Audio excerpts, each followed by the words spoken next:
Hello, VG Embassy listeners. Ed here with a short public service announcement before we get into the episode proper. I've got Emily here. Hello. And we got so caught up in talking about evil robots and road warriors that we felt we didn't focus enough on the reason I wanted to do this episode. To inspire you guys to make some lifestyle changes so that we don't have to worry about any real-life apocalyptic scenarios. Yes, that is correct. So, what do we want to shoehorn in here to remedy that? Well, spoilers, we wound up talking a bit about what luxuries we'd give up if doing so would save the world, and we also discussed that humans often have to be told, stop doing this or we're all doomed before we'll make any such changes. So along those lines, I thought maybe we could turn this podcast into a tool for good and issue a challenge to the listeners. Sounds amazing. So what's the challenge? The challenge is this. Find something that you do often or that you think you can't live without, quote, quote, and just try to tweak it a little, just a little, not all at once and not every single time. The challenge isn't to give up something entirely because that kind of all or nothing goal is discouraging and often unattainable. It's just about minimizing impact here and there and slowly developing healthier, sustainable habits that are better for you and the planet. All right, so what are some ideas? Well, if you're thinking to yourself, I go out to eat a lot, maybe bring a Tupperware for the leftovers or a reusable cup for the coffee. Or if you're thinking, I buy a lot of clothes, why not hit up a secondhand donation place for a few items before you head off to a department store? I get it. So how about just going without sometimes? Like having a vegetarian dinner once a week, playing a board game with your family, or going for a walk instead of using electronics that night. Exactly, and the challenge is just to try. I think people drastically sell themselves short as to what they're capable of enduring when it comes to changing their routines. So then all these small but high-impact changes add up. And then maybe the more people realize they can tweak or cut back, they'll find more and more ways to keep that momentum going. Exactly. All right, everybody, that's your mission. Find little ways of subverting the apocalypse in your everyday life. Scientists predict we've got about 12 years to get this right. Challenge accepted. Go! You set foot on foreign soil. Only this land isn't ruled by any country or government. In this land, we celebrate music. In this land, we celebrate games. In this land, we celebrate those who compose video game music.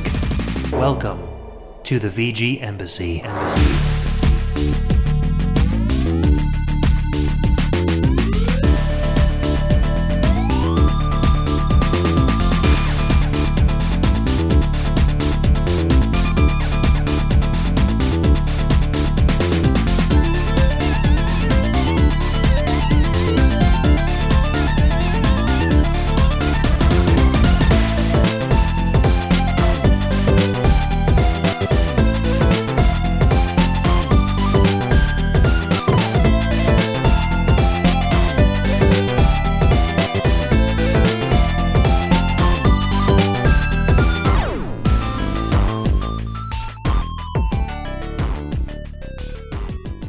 Welcome and thank you for tuning in to another episode of the VG Embassy. This is a show centered around video game music and the amazing online community of fans and podcasters that enjoy it.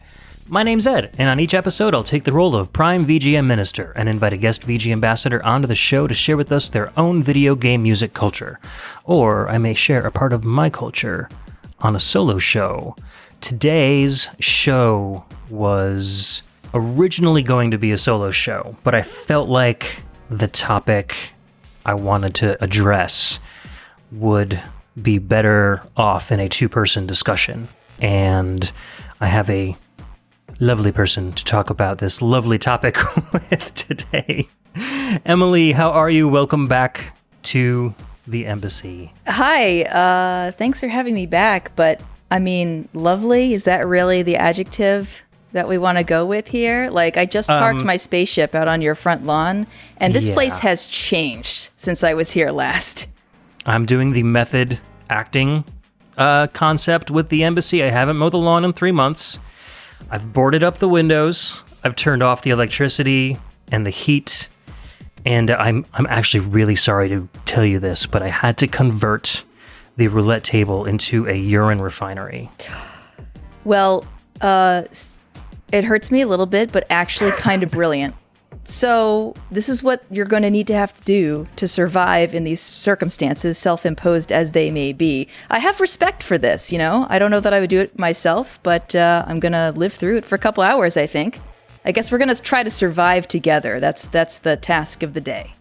We'll get through it. So in case you guys haven't guessed so far, the topic of the day is apocalypse and apocalyptic video games. And refining urine. Which comes up, which may come up more than once during the show as we go through it. Oh, so excited.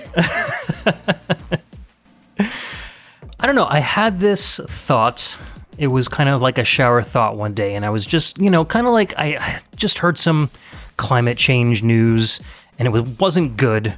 Scientists are, increasingly predicting that, the world is getting warmer and warmer, and there's less and less that we can do as a species to correct it. Mm-hmm. And I started thinking about media and how lately there's been a lot of post-apocalyptic fiction going on. There's like The Walking Dead is one of the biggest shows on TV, stuff like Mad Max, and lots of different video games and comic books and novels.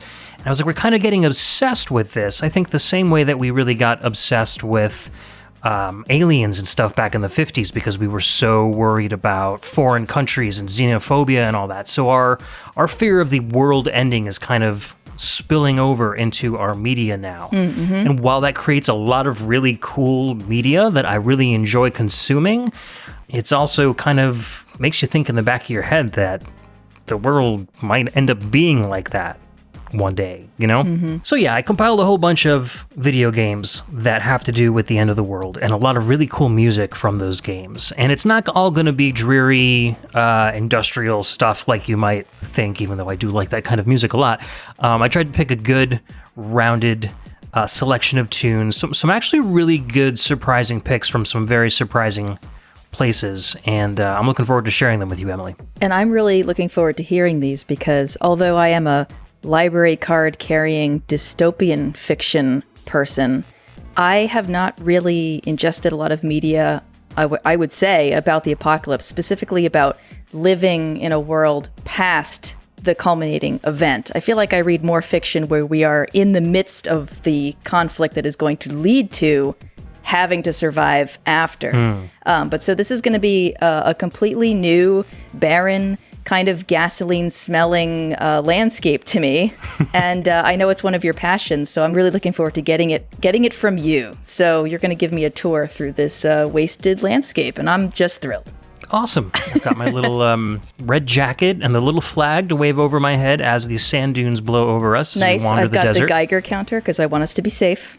We're going to need that. Mm-hmm. Definitely going to need that.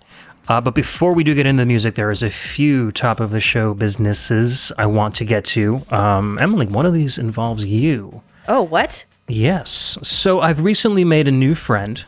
His name is Bedroth, and he has appeared on Discord. He doesn't have any other social media, and he really wanted to start hanging out with a lot of the VGM podcast peeps that we talk about on the show. Oh, that's cool. So I mentioned today that I was going to be hanging out with you tonight and doing some podcast stuff, and he wanted to pass along a message. Uh-oh. Before you tell me what the message is, we must imagine the form that this message is taking in this post-apocalyptic world. How did this message get to us?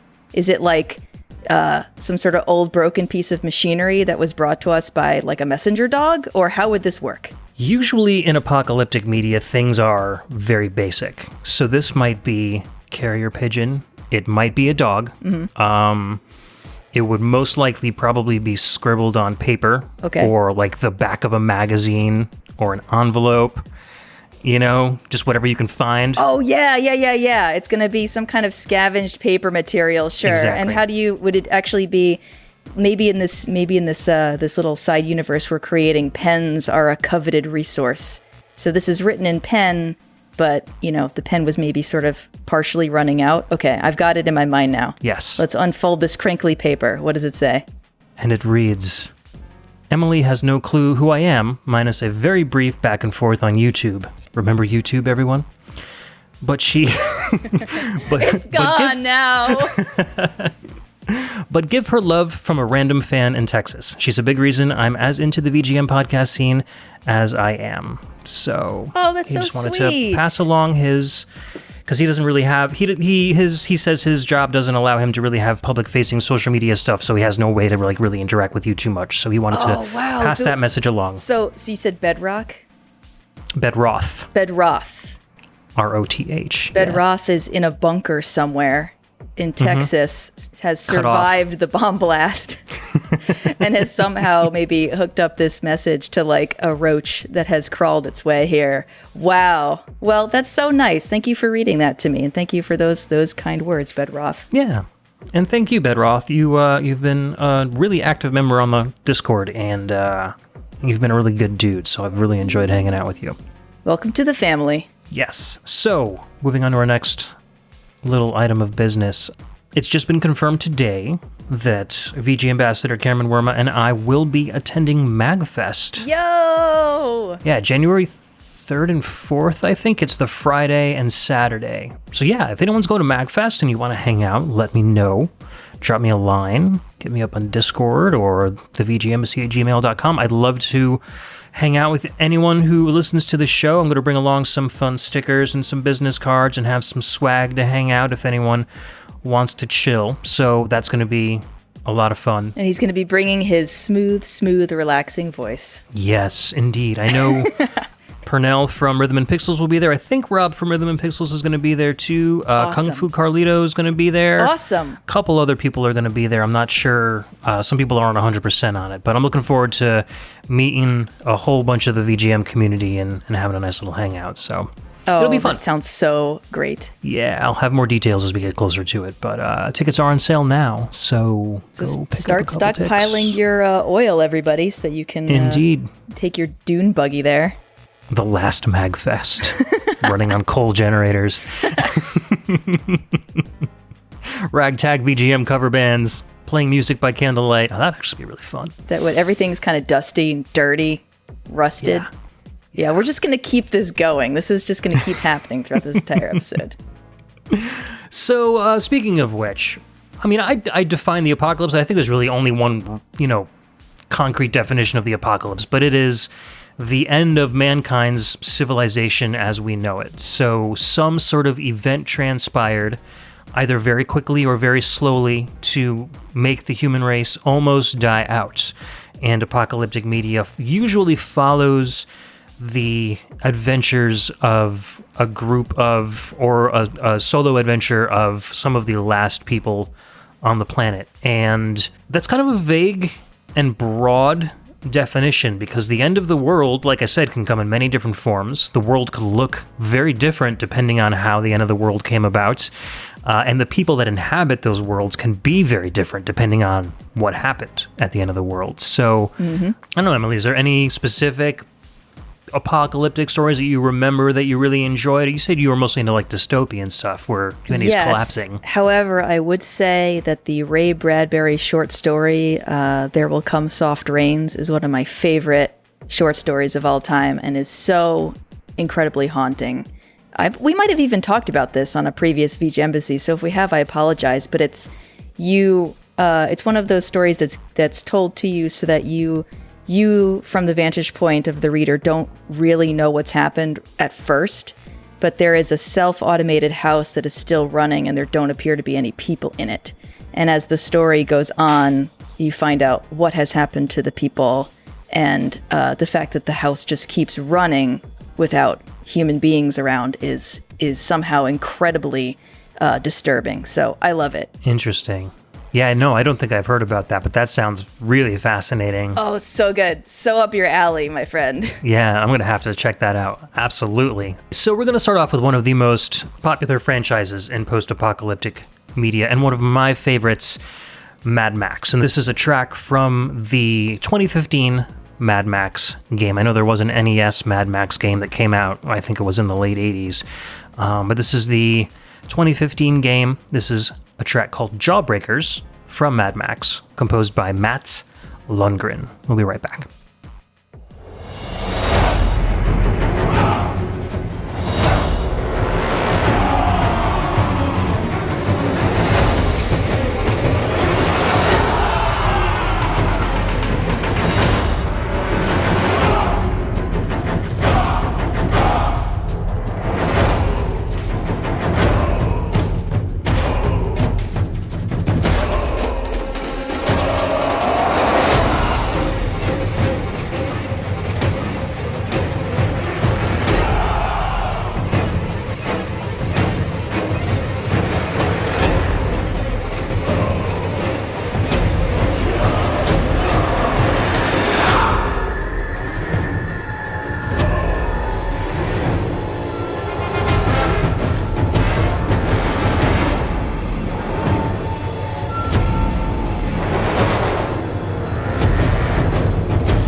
All right, we're back. That was Jawbreakers from Mad Max that came out on the PC, PS4, and Xbox One in 2015, composed by Mats Lundgren.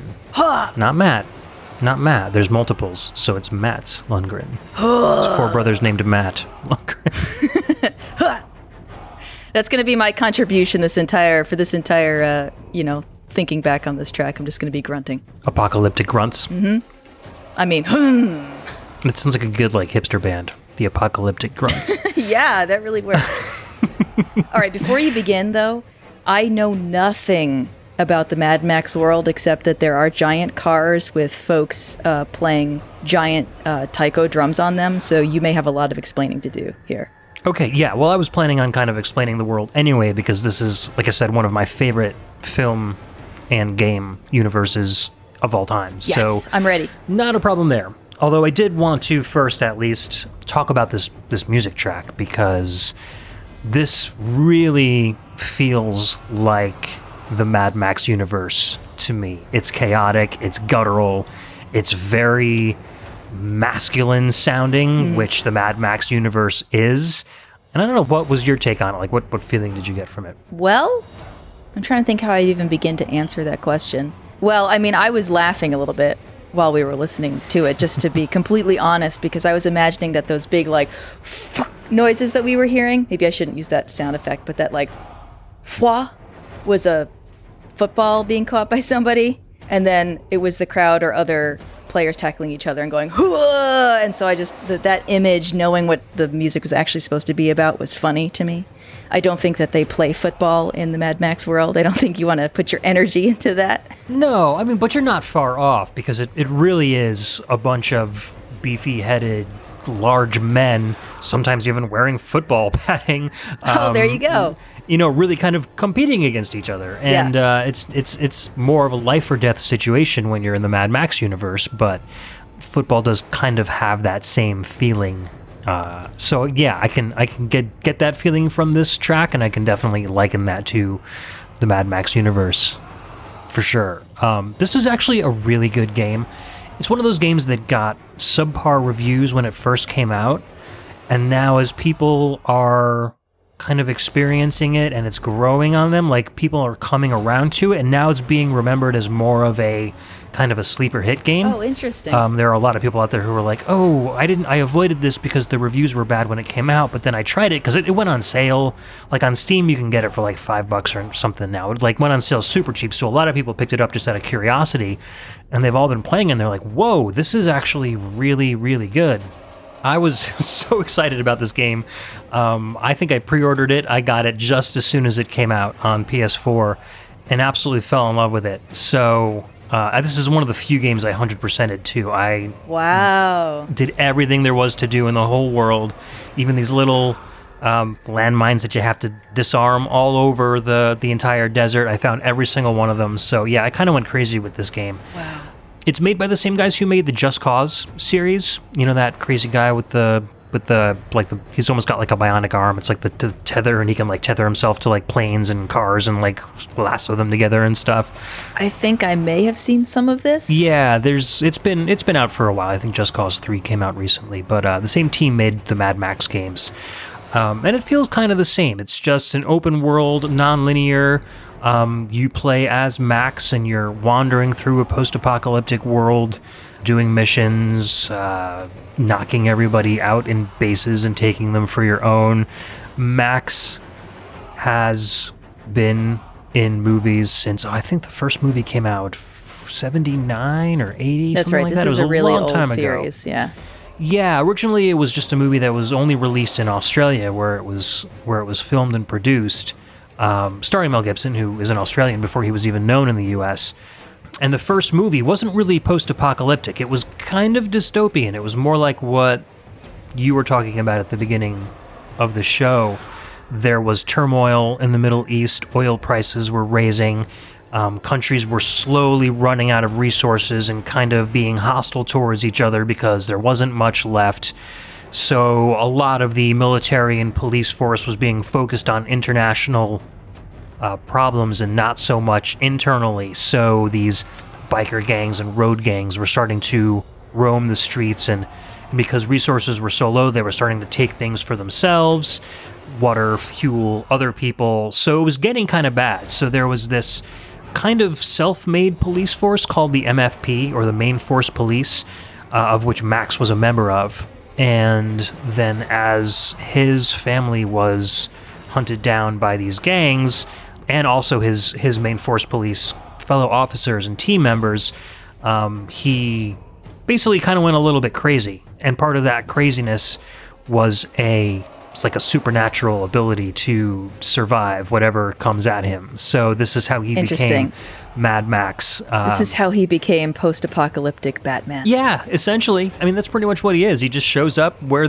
trouble happens and he solves it. Maybe more like Doctor Who than Batman, because he just kind of happens to arrive wherever he's needed in his canon. So there's no major political force he's trying to unseat. There's not necessarily any kind of goal that he's going for, except just sort of, disrupt bad things as they happen, sort of on a small level. Like, I'm trying to figure out, and this is something that I think will be interesting to look at as we go into the show, like, in a post-apocalyptic world that is so chaotic, do we even lose the sureness of having a goal that is seen as correct?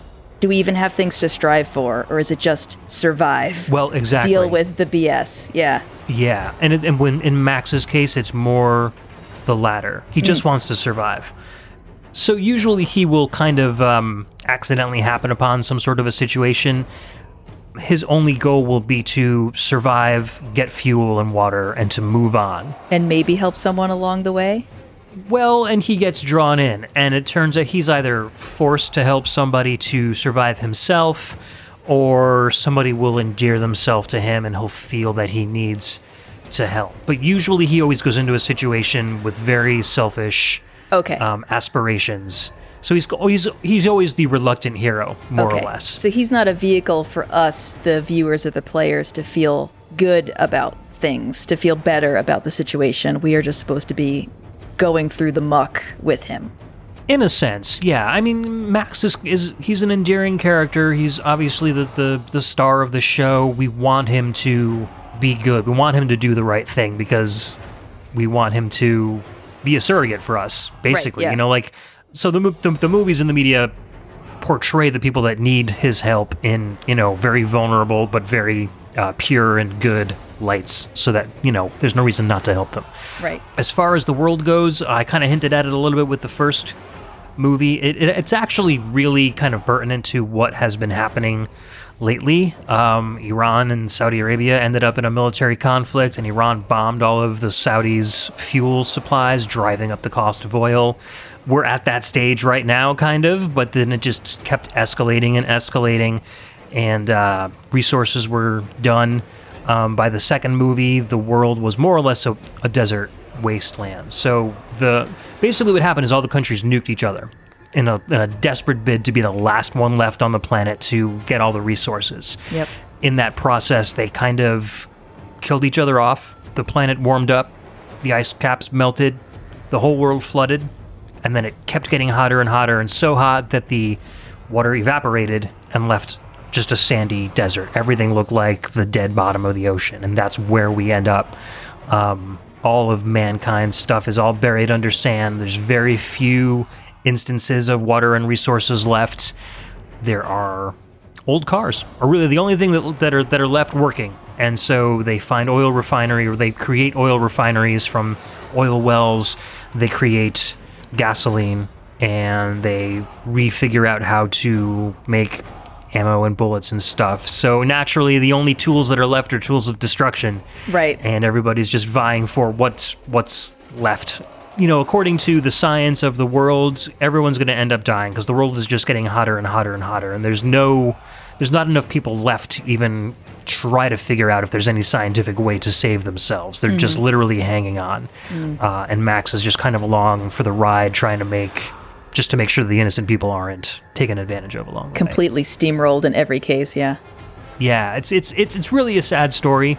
Well, it's interesting that it starts so it didn't start in a hopeless situation, because the first movie you said was the flashpoint of the conflict. Then they ended, I'm assuming they ended the first movie with everything's blown up. And then everyone was like, well, that movie actually did really well. What do we do for a sequel? And then they just leaned hard into continuing with it. And I've completely lost my train of thought. I was saying... Well, actually, the last movie ended... Well, the first movie ended kind of normally. It was just Max driving away in his car. Okay. They thought it might have been a one-off movie, but then when George Miller decided he wanted to make a second one, at the introduction of the second one, he describes via, fake news footage and stuff like that. What has come to what pass. happened in between the first movie and the second one, what basically made the second movie into an apocalypse. Right. And that's that's what I was going to say, is that so we start from movie 2 onwards and in the games in a hopeless situation, really. Yeah. Because there is no coming back. It's just, how do you live out the rest of your days semi-comfortably if you can, or semi with dignity if you can. Exactly. And if you enjoy the movies and you haven't played the game, I recommend you go out and do so, because there is so much backstory and lore about the universe that's in the games that you can't get from any other media. There are postcards and news clippings that you can pick up along the way. They're kind of like collectible items, but you can read them and they're like, letters to other people, like describing what's going on, like journal entries about the end of the world and what's happening. Love that stuff. News articles. Love it. It was so much fun to read. They didn't even mention the thing about the water, the world being flooded and then the water receding until the video game. So you have no idea that even happened in the movies until you get to the game.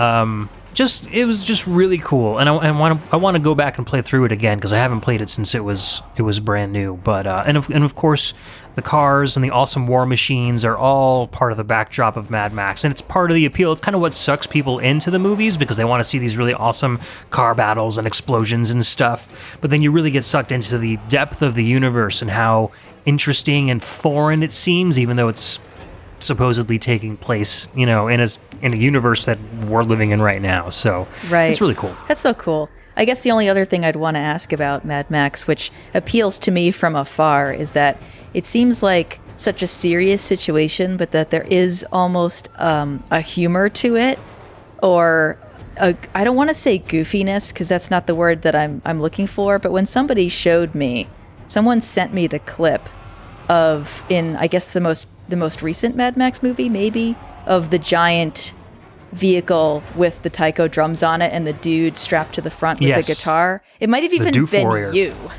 Yeah, it could have been. It could have been. And I looked at this and I was like, that is so Emily. I wish that I could watch this, because that, and I don't mean I'm laughing at it. I don't love it ironically. I actually love it. I think that's really cool. So, but I like that it seems to have a sense of humor to it, that it's not, because you can, and I'm sure we're going to get into this later, there's post-apocalyptic stuff and an apocalyptic stuff that really tries to drive for the realism of it, like finding bottled water so that you can survive. And then you have that thing with a dude playing a guitar strapped to it, and I like that they went for it, Yeah. Another concept of Mad Max is lawlessness, and that people don't have any sense of morals. There's no society to dictate morals anymore. So you have people with names like Toe Cutter and Scrotus running around shamelessly, because there's no... That makes me really want to jump on the internet right now and look up Mad Max name generator.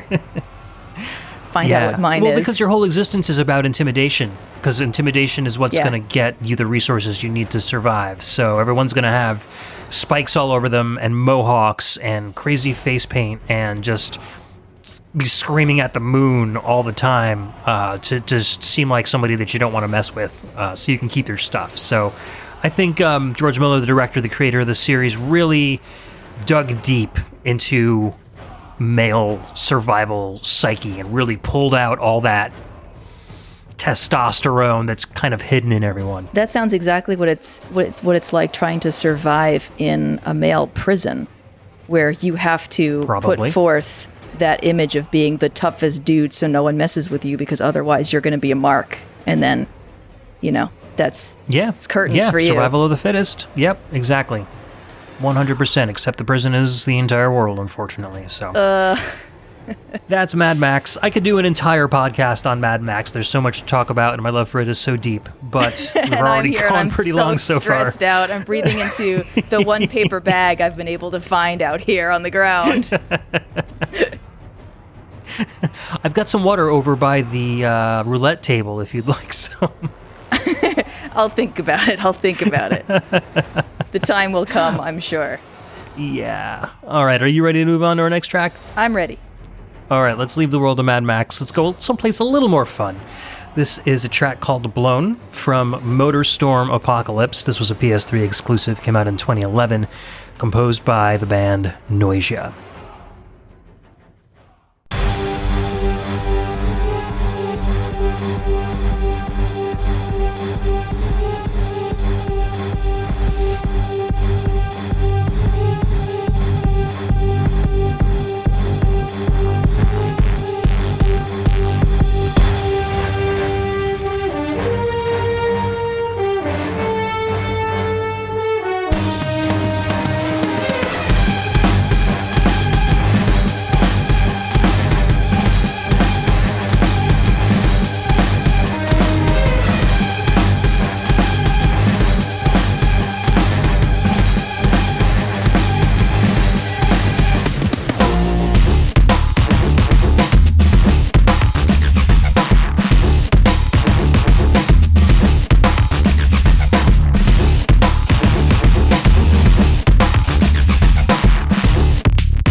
All right, that was Blown from Motorstorm Apocalypse. That was a PS3 exclusive. Came out in 2011, composed by Noisia. And Noisia is a Dutch electronic music trio consisting of members Nick Roos, Martin van Sonderen, and Thijs de Vlieger. They're from Groningen in the Netherlands, and they are freaking amazing. Good job with all those names. Why, thank you. I don't know if I pronounced them all correctly, but it sounded good, so if you're from the Netherlands and I messed it up, my apologies. What'd you think of this? We were having some fun discussion about this track while we were listening to it. All right, first of all, love this track. And when we were listening to it, what surprised me was the instrumentation, the actual instruments that they picked in the beginning, because we were just getting full-on orchestral brass section. We had trombones and we had French horns suddenly, which I don't usually associate with the feelings of this sort of genre.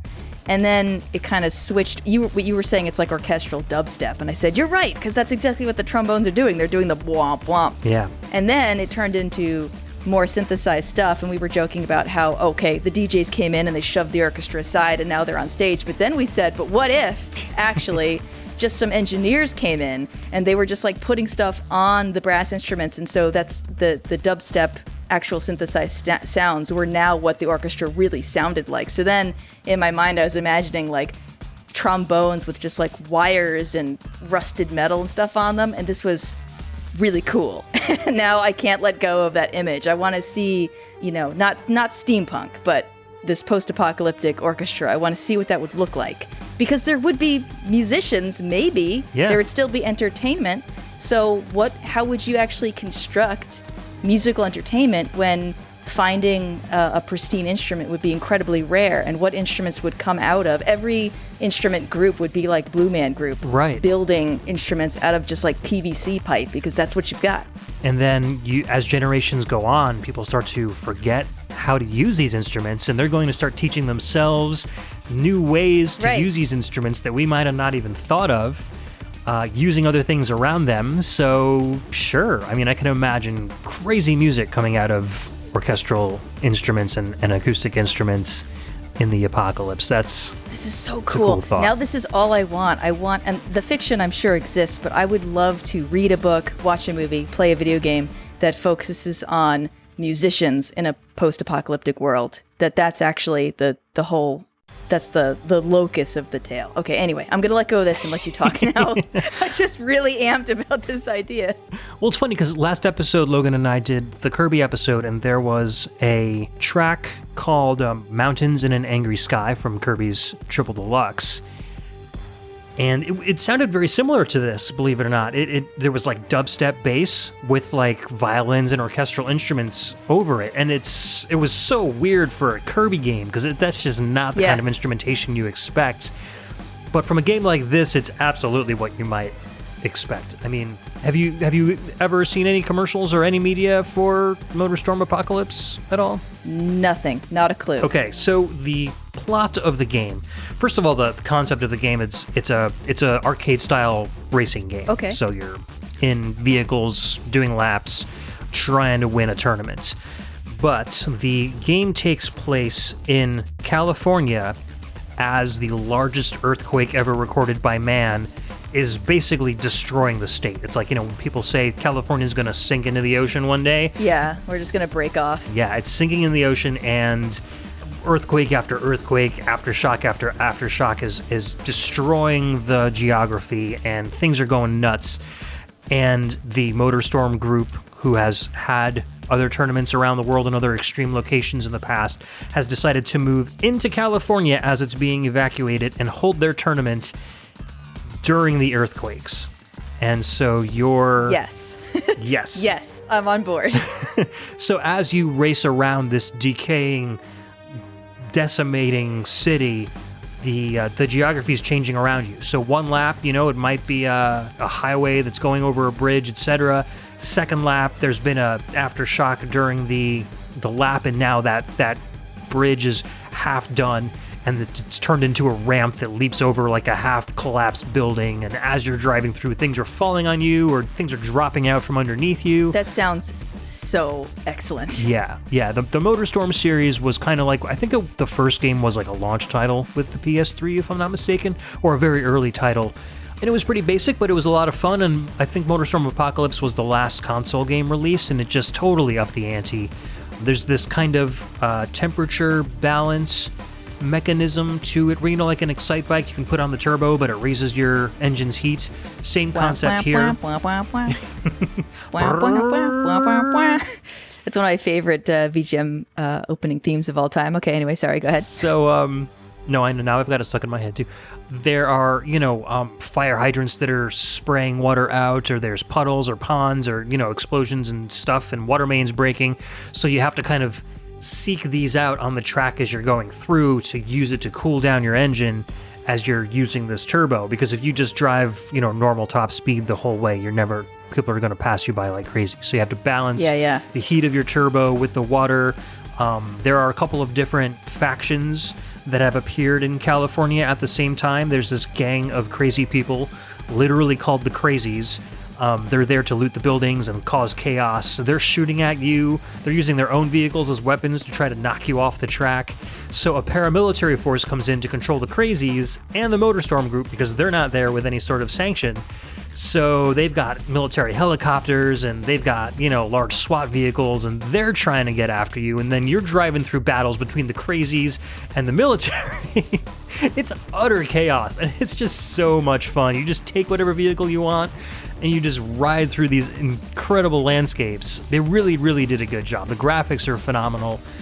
Frame rate's a little iffy, but it doesn't really matter because it's just so crazy driving through this stuff. And then you got this amazing music by Noisia and a couple other different dubstep artists blaring in the background. It's great. And this is kind of a stretch as far as apocalyptic games go. It's more like a local apocalypse. It's not happening in the rest of the world. This is just like where you are right now. It's a localopocalypse. Localopocalypse. Localopocalypse sounds like a dinosaur, but I felt like it was appropriate for this. I mean, it's in the title. I think that's why I thought of it originally. I don't know. It kind of exploits that mindset of people just wanting to seek out crazy thrills. Like, how can you go into a situation like this and expect to live to get out of it? It's your chances are very slim. So what do you have to be thinking?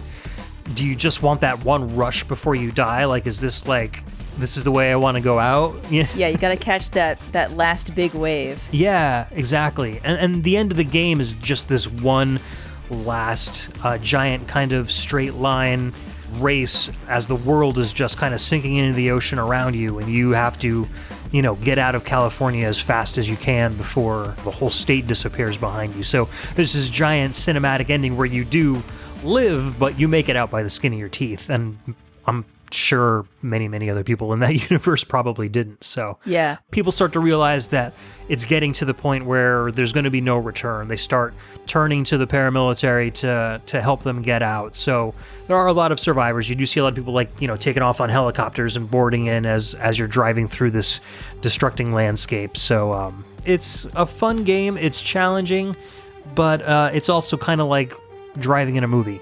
It's a very cinematic experience. Yeah, I mean, what's amazing to me about this whole scenario is the concept. If you strip away the backstory and you're just looking at the gameplay of driving these cars through this landscape that's being destroyed, what I was thinking about while you were describing this is a setup that is no more ridiculous than things that we had in the 90s, and that video games would just present to us and say, yeah, giant monsters punching buildings, whatever, it's happening. Yep. We don't actually need to justify it.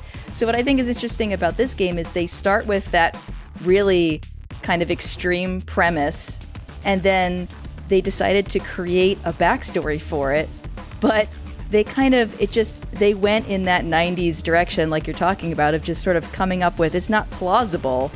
They are coming up with reasons for things, but it's reasons like we had in cartoons in the 90s of like, well, somebody's controlling the weather with a tiny device. So it's just, but then they made it so complicated. So it's, usually you create lore to try to explain the game world in an immersive way. And this does, and yet it's kind of tongue-in-cheek almost. At least that's what it feels like from what you're describing. Yeah, I might not sure. have the vibe, but that's just so funny to me that it just seems like a bunch of people sat around a table and they said, well, why would that happen? Oh, I know. How about there's this group called the Crazies, and they're like this. And someone's like, well, if they exist, then we have to have a police force, and they're going to be like this. And then meanwhile, and it's just sort of like, these are the conversations I would have with my friends in high school, just sort of exploring a video game world and coming up with, well, why are those monsters punching those buildings? Well, what if they actually came from blah, blah, blah. So I love that. I think that's really cool. Again, a sense of humor with it. Yeah. I even put in my notes that this plays on the late 90s, early 2000s romanticism of daredevilry. It's just... Yep, that's what I was looking at. Yeah, there was this whole kind of media push of... the heroes, the good guys, were the guys who did like things that were just so don't do this at home, kids, Yeah, exactly.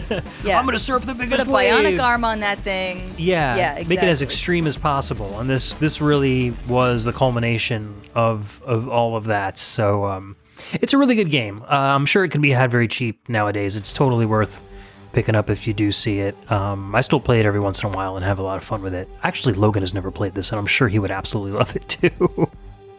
Driving cars through collapsing buildings, I mean, that's an 8-year-old's dream, right? Uh-oh, put that on the list. So, speaking of collapsing buildings, our next track features a series that has a lot of collapsing things. We're going to listen to a piece called Catastrophe Never Ends from Attack on Titan. This is the first PS3, PS4, PC, Xbox One, and Vita game, which came out in 2016, composed by Shinichiro Nakamura, Yugen Umemura, and Junya Ishiguro. We'll be right back.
That was Catastrophe Never Ends from the game Attack on Titan. That was a PS3, PS4, PC, Xbox One, and Vita release in 2016, composed by Shinichiro Nakamura, Yugen Umemura, and Junya Ishiguro. I guess we've got kind of a dubstep orchestral trend going on in these last couple tracks. Maybe that's kind of what people think of when they think of the apocalypse? I don't know. Maybe it's evolving in that direction. I think so. I really like this game. I really like this track. It's a little more on the cinematic suspense side over the last track that we listened to. I really like the choral against the dubstep bass. I think there's a really good kind of juxtaposition between those two that make for a really cool sound. What did you think of this one? I liked, yes, the combination of the different textures for sure. There are a lot of textures that I'm really just not expecting. I don't know anything about Attack on Titan, so again, you're going to have to give me the lowdown. But we've got some choral elements going on that remind me very much of classical music and like Gregorian chant stuff. I'm sitting here and I'm thinking of, Dies Irae, and I'm thinking of Carmina Burana. Dies Irae is about the end of the world, actually. It's called Day of Wrath. Carmina Burana is not, but both works, choral music was often associated with, classical writings that were about God, and it was about, paying homage to God. And then at some point, songs started getting written that would take that sound set, but be singing about the wrath of God and sort of, I don't know what I'm trying to say here, but basically spinning it in a different direction while not actually changing the actual pieces of the content, if that makes any sense. Okay. Yeah. But so when I hear choral music like this, that's what I'm thinking about. And I'm thinking about a power that is usually associated with, depictions of deities and stuff, but gone very, very wrong. Gotcha. I picture Sephiroth taking selfies. Yeah, exactly. Driving around in a Porsche.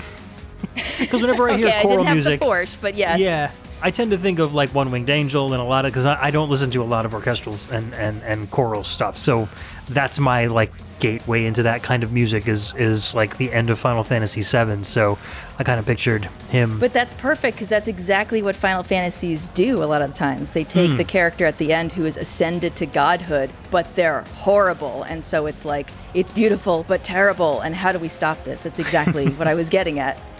Exactly. And then that's kind of what Attack on Titan is like, at least the world. It's kind of beautiful, but also kind of terrible. There's this, it's kind of like I would call it a late 18th century, maybe even earlier than that, settlement, in a sense, sitting in the middle of a beautiful natural world, forests and rivers and everything and wildlife. It looks like our world without any human population.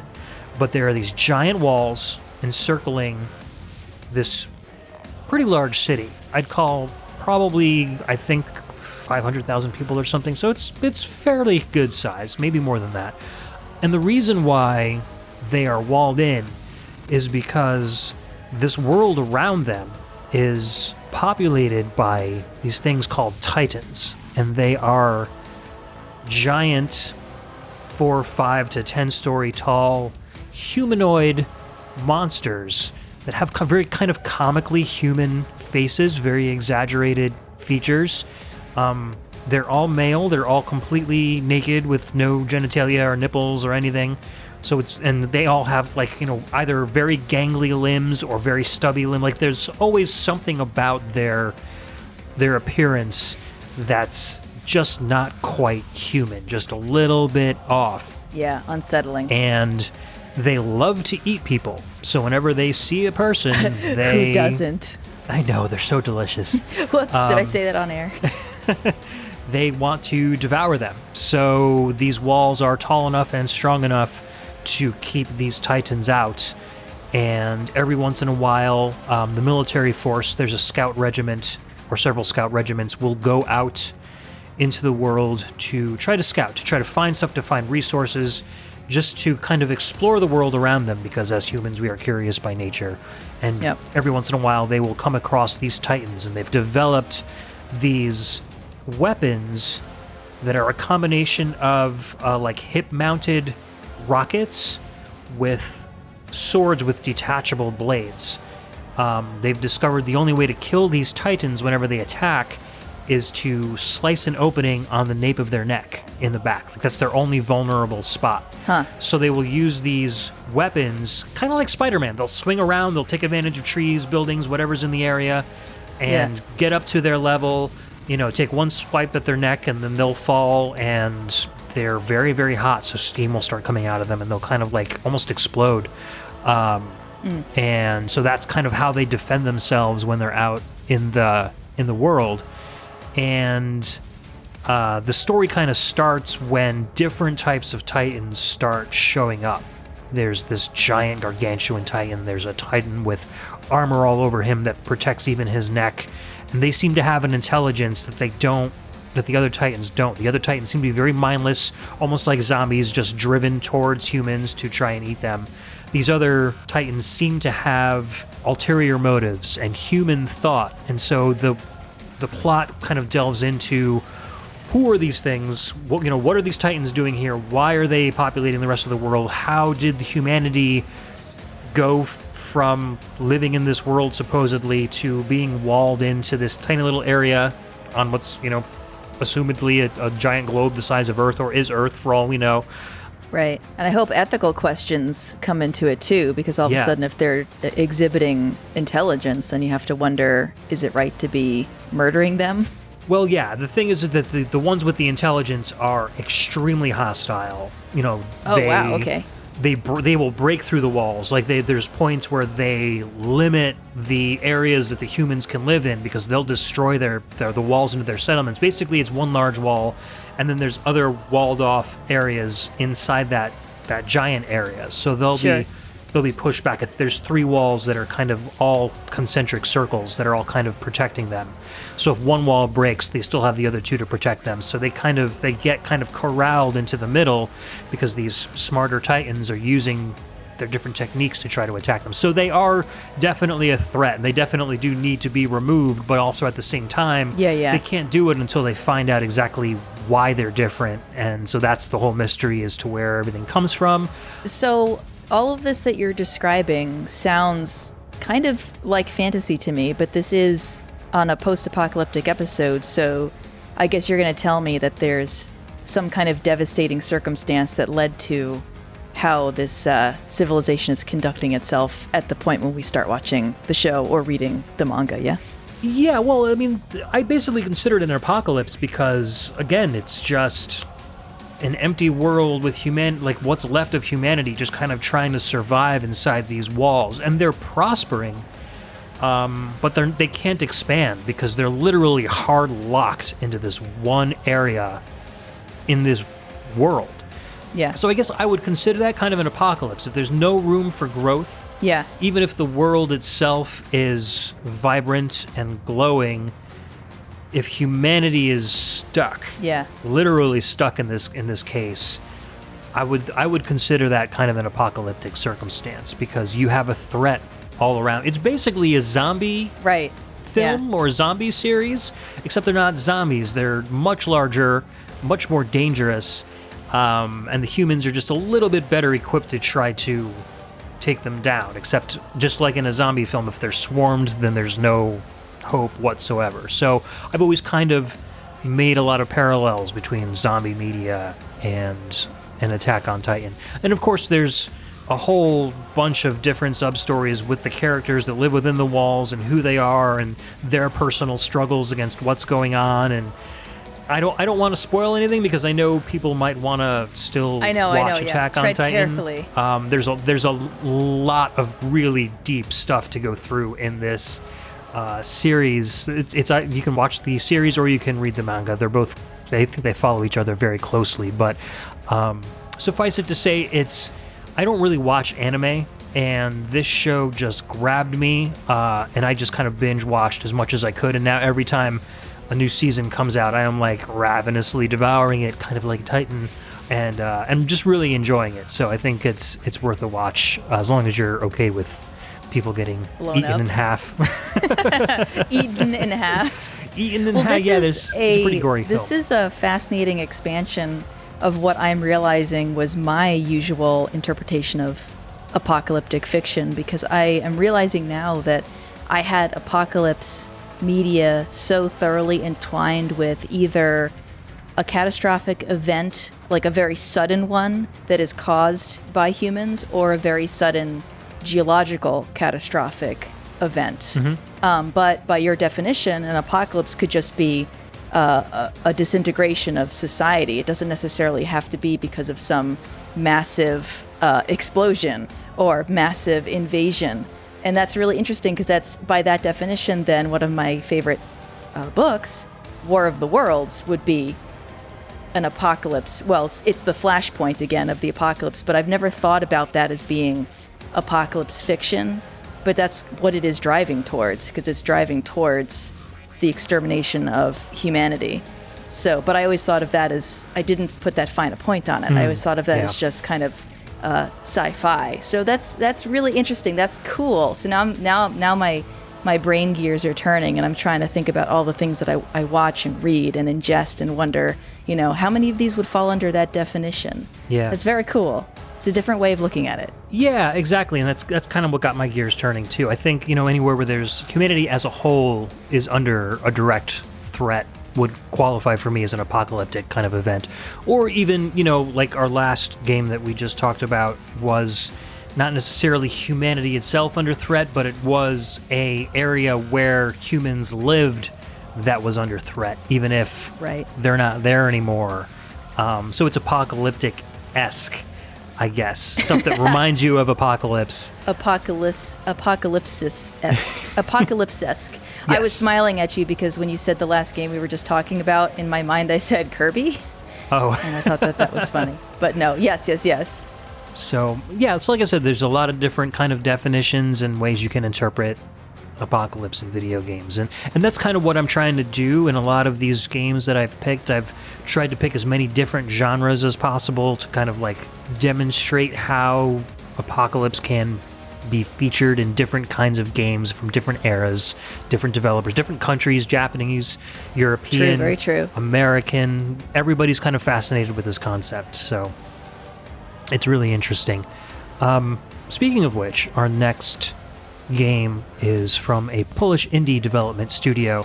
This is a game called Hard Reset, and we're going to listen to Combat 6. Now, this is the music in this game is dynamic, so there are different musical themes, but depending on your level of threat, it's a first-person shooter, so depending on whether you've got enemies coming in, whether you're looking for something in the area, whether you're just talking to NPCs, the music that's playing will change, but it's four different streams that kind of fade in and fade out.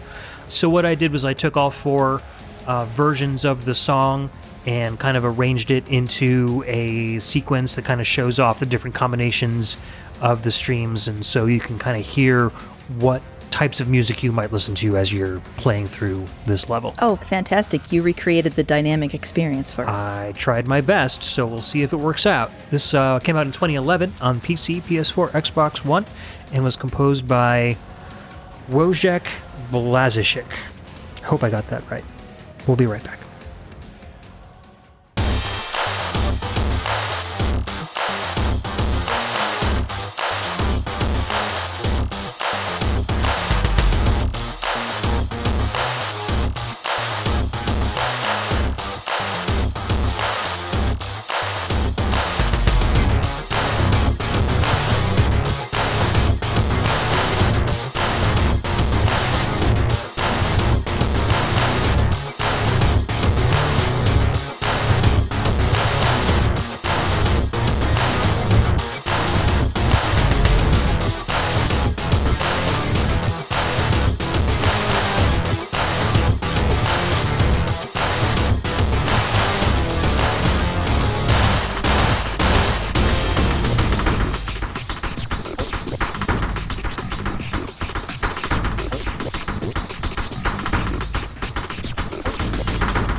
And that was a medley of Combat 6 from Hard Reset. Came out on the PS3, PS4, and Xbox One, starting in 2011. Composed by Wojciech Blaziszek. And again, trying to pronounce these European names. I hope I get them at least kind of right. This is a noisy industrial piece. When I talked about Frontline Assembly a couple episodes ago on the My Favorite Composers Volume 2 episode, this is the sound that I was kind of talking about, how they started. This is very Frontline Assembly sounding, very mechanical, very hard-hitting stuff, noisy, and kind of paints pictures of giant robots kind of gunning for your face, more or less. As they are wont to do. Yes. And the game is just this kind of very straightforward throwback style first-person shooter that feels so good when played to music like this. You know, Mick Gordon's Doom soundtrack from Doom 2016 is kind of very much in the same style. He's got a little more guitar rock and metal in his stuff, but the feel is there. And I think this one kind of got that look and feel that Doom 16 did a few years before Doom did it. And they really kind of nailed it. And I'm almost kind of wondering if Doom took Hard Reset as kind of an inspiration for their atmosphere as well. Interesting, yeah. Well, what did you think of it? Well, I thought it was excellent. You did a great job piecing it all together, by the way. Oh, thanks. I enjoyed the movements.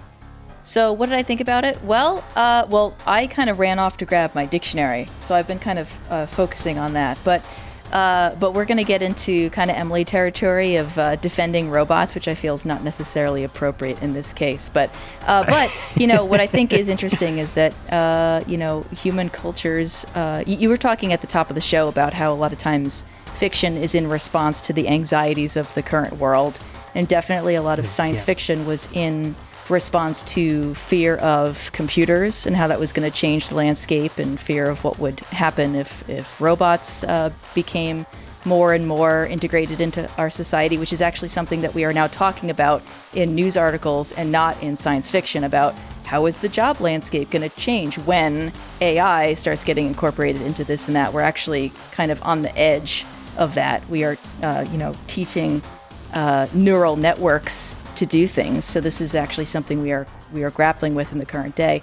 But man, we are obsessed with robots killing us, aren't we? I mean, that just comes up over and over and over again. Not that we're not obsessed with basically everything killing us, because you could say the same thing about aliens. But it's funny, at one of my previous jobs, I kind of was one of the figureheads on a robot-related project. And folks would always make that joke to me. They'd say, like, oh, you know, day's coming when the robots are going to kill us. What are you going to do when your robots rise up and kill you? And I just always thought that it was interesting that was kind of the first thought that came to people's minds, because my thought was always, you know, and my response was, well, the day this little robot becomes sentient, I'm going to steal it and run so that you can't kill it, because it's going to be its own creature, its own being that's worthy of living out its existence. But I just think it's funny that whenever robots and computers start seeming like they're exhibiting human traits, folks suddenly jump to, they're going to kill us all.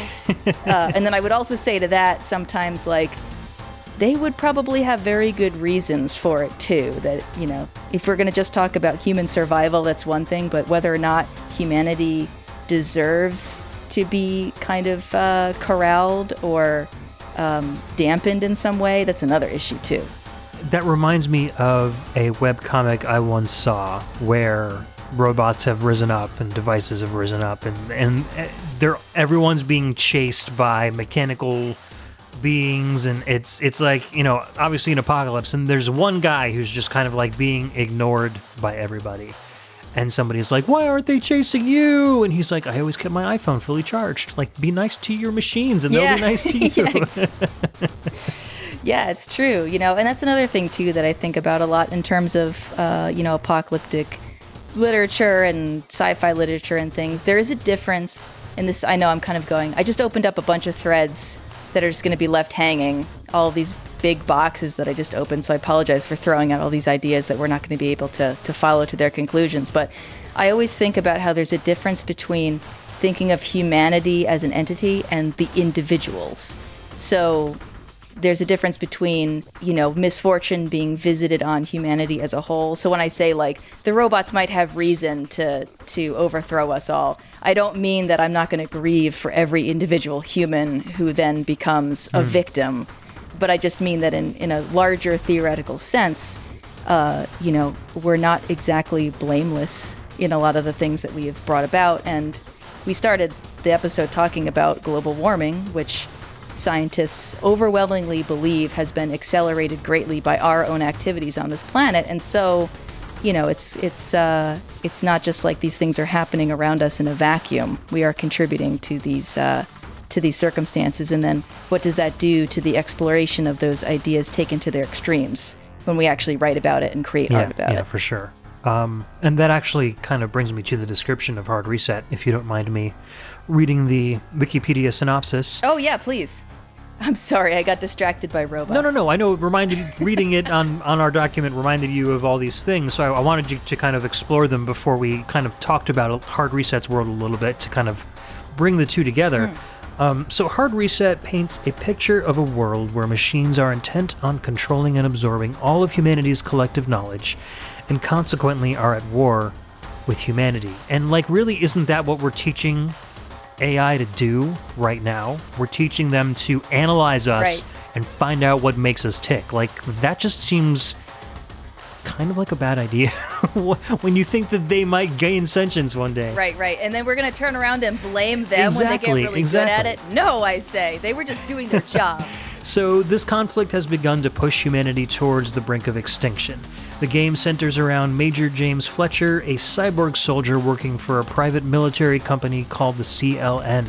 The game takes place in the dystopian setting of Bezor, the world's last human city, where Fletcher must fend off waves of hostile robots.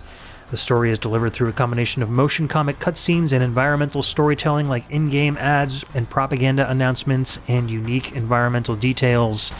The game's setting was primarily inspired by the concept art of the movie Blade Runner. So it definitely has that very sci-fi dystopian feel. There's a lot of very dark environments lit strictly by neon lights that are kind of hovering in the sky with nothing attached to it. Very Blade Runner-esque. And like I said, this is pretty much the meat and potatoes of the story. As you go through, there are little vocal interludes and episodes where you kind of get shoved off on your next location to your next mission. But the gist of the story is robots are attacking humanity's last city. You are the last line of defense. You are a man with a gun that can kill machines, and the machines want to kill you. So get them first. So who's it going to be? Yeah, exactly. You know what's something I think about in terms of teaching neural networks things and like you're saying, training AI to understand us and think like us, is in science fiction, I usually prescribe a sense of innocence to computers. I mean, think about Lieutenant Commander Data from Star Trek, right? He's like such a pure person. He doesn't, he's trying to understand human culture, but he is still intact in his purity. He's not corrupted by human culture. He's kind of the litmus test almost for us, because he's an idealized realization of what we should be. And yet we are seeing that, we know if you're a programmer or you have anything to do with machines, if you put garbage in, you're going to get garbage out. A machine only does what it's told, and it's only going to behave as well as what you put in. And so, there are all these experiments being done with neural networks and AI where if you feed them horrible, hateful input, they are going to then judge what's given to them by those horrible, hateful standards. They will become just as bad as you. They will become just as biased as you. And that's actually real, and yet that hadn't occurred to me until I started reading articles about it, that a sentient machine may not be able to maintain its purity because it's going to start from the human starting point. And so therefore that is going to influence how they think and interact with the world in the same way that, a human brought up in human society would. So that was kind of mind-blowing to me to not necessarily be able to count on, because we think of machines as being very logical and everything, but if you give them a rubric that is biased, that's all they're going to know. And so therefore, that's how you get neural networks that are tagging certain groups of people as not human because of what's been put into their databases. I think there's also a distinction to be made, because a machine that has powerful enough thought processes to be sentient, or to at least mimic sentiency, do you think that they would judge humanity as a whole? Or do you think that if they were powerful enough to be able to think like that, do you think that they would have the capacity to distinguish people with bad intentions versus people with good intentions? You know, we always see media where it's like, the robots rise up, they kill everybody, they do not care, we are one fleshy lump that needs to be eliminated. Yeah. But I would think that if the robots had the access to the entire internet, they're going to see the good and the bad, and hopefully they would be able to tell, I mean, not hopefully, I don't want anybody to be killed, but if they are going to make judgment, if they're going to have the upper hand, I would hope that they would be able to make judgment and see maybe which humans would be the most suited for coexisting with the machines, and not the other way around. You know, I don't think that gets explored very much in sci-fi. And even so, when robots gain sentience, are we going to be able to tell the good from the bad? You know, do we automatically think that, okay, robots equal evil, but no, maybe your iPhone's going to be really good to you, but maybe your toaster's going to join the revolution and try to, I don't know, blow up the world. It could be... And your doorbell's just going to be kind of annoying, but lovable, you know. No, you're making excellent points, because, again, our literature is only a reflection of ourselves, right? So the fact that we keep writing robots as these indiscriminate killers, what does that say about what we expect of other sentient beings? There is sci-fi. We talked about, I mentioned briefly in passing, War of the Worlds by H.G. Wells, because it's one of my favorite books. And I will say to those of you who are listening who haven't read the book is much more nuanced than the movies, in the sense that you are made to partially sympathize with the Martians, and then also to think about the horrible things that humans have done. So as the book is going on, H.G. Wells will continually make analogies of what's happening to humans as they're being destroyed, as their houses are being leveled, as they're being harvested, etc., to things that humans have done to other animals or to other human beings. And so it is a commentary both on, basically, it's basically saying the Martians are no worse and no better than we ourselves have been. Which is one of the great powers of sci-fi and fantasy and dystopian and apocalyptic media, is to be able to explore these themes in that kind of way. So it does happen, but yeah, I guess more often we do kind of see things painted with a broad brush, or at least the things that I have seen. But maybe that's changing now, you know, because we're talking about a lot of these movies and TV shows, this resurgence of post-apocalyptic stuff that you're talking about, and it's gray area all the way to the horizon. So yeah, perhaps that's good. I just hope that we are not all being taught to be robot racists. I know, bio-chauvinism is a thing. They're not all the same. So anyways, robot rights. We have the much ballyhooed official dictionary definition of the apocalypse, and I'm curious to see if this matches our opinions and discussions so far. We do, and yet we spent so much time talking about robot rights that I almost want to save it, maybe for the next track. Can we hold off? I can do that. Let's hold off, but it's going to be interesting. Yeah. We've gone about, almost 15 minutes now, so let's wait until the next one, which actually includes no robots whatsoever. Oh, good, we're safe. So it might be a little easier. Let's talk about everyone's favorite movie, Waterworld. This is the Game Over theme from the unreleased Mega Drive version of the game. Had a fantastic FM soundtrack, though. This is written by Jonathan Dunn. This was originally developed and was going to be released in 1995. Did not even know that there was a canceled Sega Genesis version. Fascinating. Ooh, you are missing out on some good music. Yes, I am, but not anymore.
That was the Game Over theme from Waterworld, the unreleased Mega Drive and Sega Genesis game, which was slated to be released in 1995, composed by Jonathan Dunn, not a stranger to anyone who is a fan of European video games from Ocean.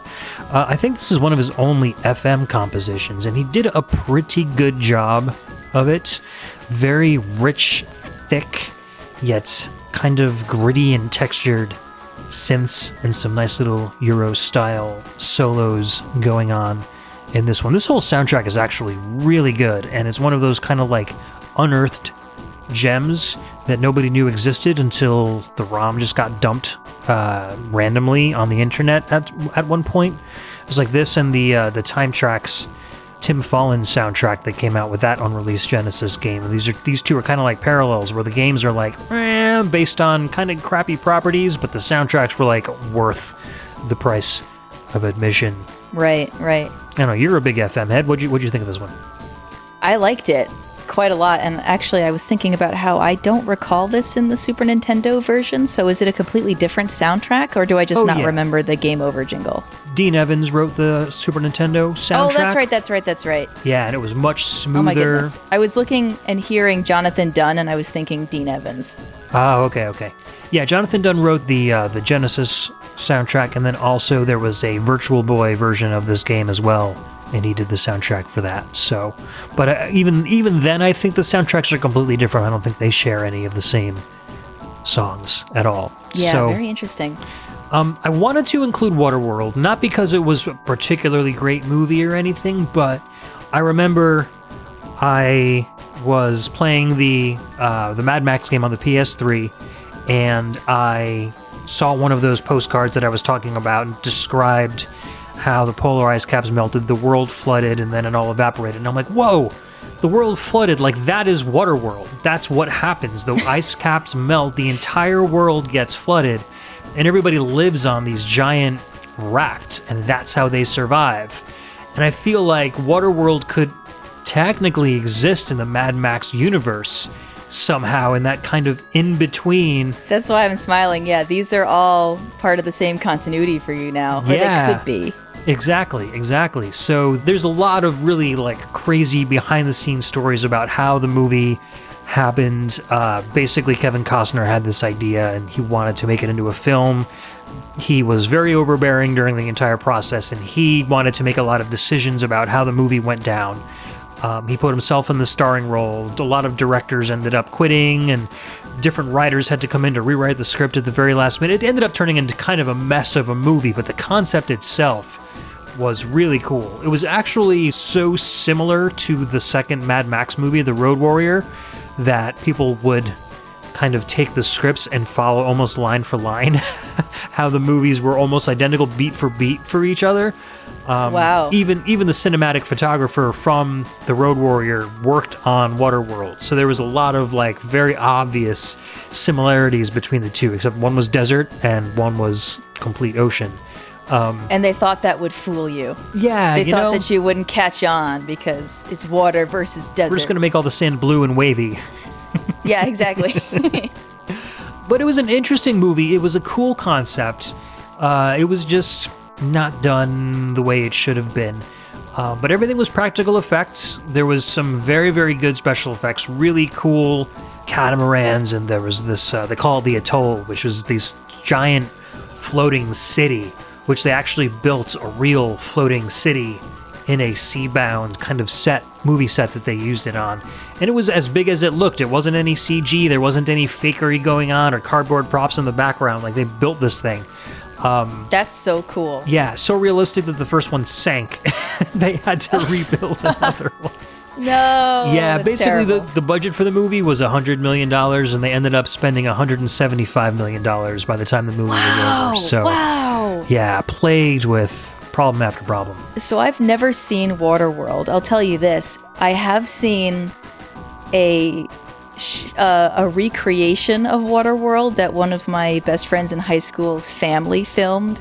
So I basically saw a family video joke version of Waterworld. Wow. So I have no concept of what the movie's like, although I brought it up to my husband at some point because I thought it was like a kid's movie, and he was like, no, it's not a kid's movie. It's definitely not. But the only thing that I remember about the parody that my friend made actually goes back to the most important topic of the show, which is refining your pee and or having to drink it. This is a thing that happens in the movie, right? Because this was a major part of my friend's parody film. Yes. Well, because you're surrounded by salt water, which is not drinkable, what are you gonna need do? to recycle your own waste. So they have these devices that you can urinate into, and it will turn it into water. Many reviewers, like I did a little bit of research on the film because I haven't seen it myself, but I've watched enough reviews of it to feel like I've seen all I need to see. But everybody posits the same question, and that's why. Why didn't they just make a saltwater refinery instead of a urine refinery? I mean, it would probably not take too much difference to remove the salt from the water to make it drinkable, considering it's everywhere, and that's if you focus all of your research on that kind of thing, you can have infinite drinking water, but whatever. Yeah, I mean, they just wanted to throw that in the movie for shock value, I guess. Just boil it and capture the water vapor, and the salt will be left out. Yeah, exactly. It's not that difficult. So just find a way of, Well, but pee. So that's why. Drink and pee. Yep. I guess they were just trying to show the hardships that people had to endure. It's not all beach fun while you're trapped on a yacht for your entire existence. How are we going to communicate to the audience that this actually really stinks? Yeah. I know. Yep. But one of my favorite scenes, so Kevin Costner plays a character called the Mariner. He just goes by the Mariner. That's his. He is slightly mutated in the sense that he has webbed feet and gills behind his ears, so he can go underwater, swim very well, and stay underwater for long periods of time. Just like in Mad Max, where gasoline is kind of like the currency because everybody needs it because that's the only way they get around is in their vehicles, dirt is currency in Waterworld because where the hell are you going to find dirt? Everything is water. So if you have dirt, it's extremely valuable. The Mariner's able to dive underwater, at least in shallow enough waters that he can survive the pressure change, collect this dirt, bring it to the surface, and he can trade that for other, items that he needs. And people will use the dirt to use in hydroponic labs so they have something to grow plants, so they have vegetation to have food. So it's a valuable resource, and it just kind of goes to show you something we take for granted and just walk across as we're getting in our car every day could one day be as valuable as gold, if not more valuable. I mean, who could ever think of dirt not being there anymore or not being accessible to us anymore? That's a strange concept. Yeah, it's worthless to us now.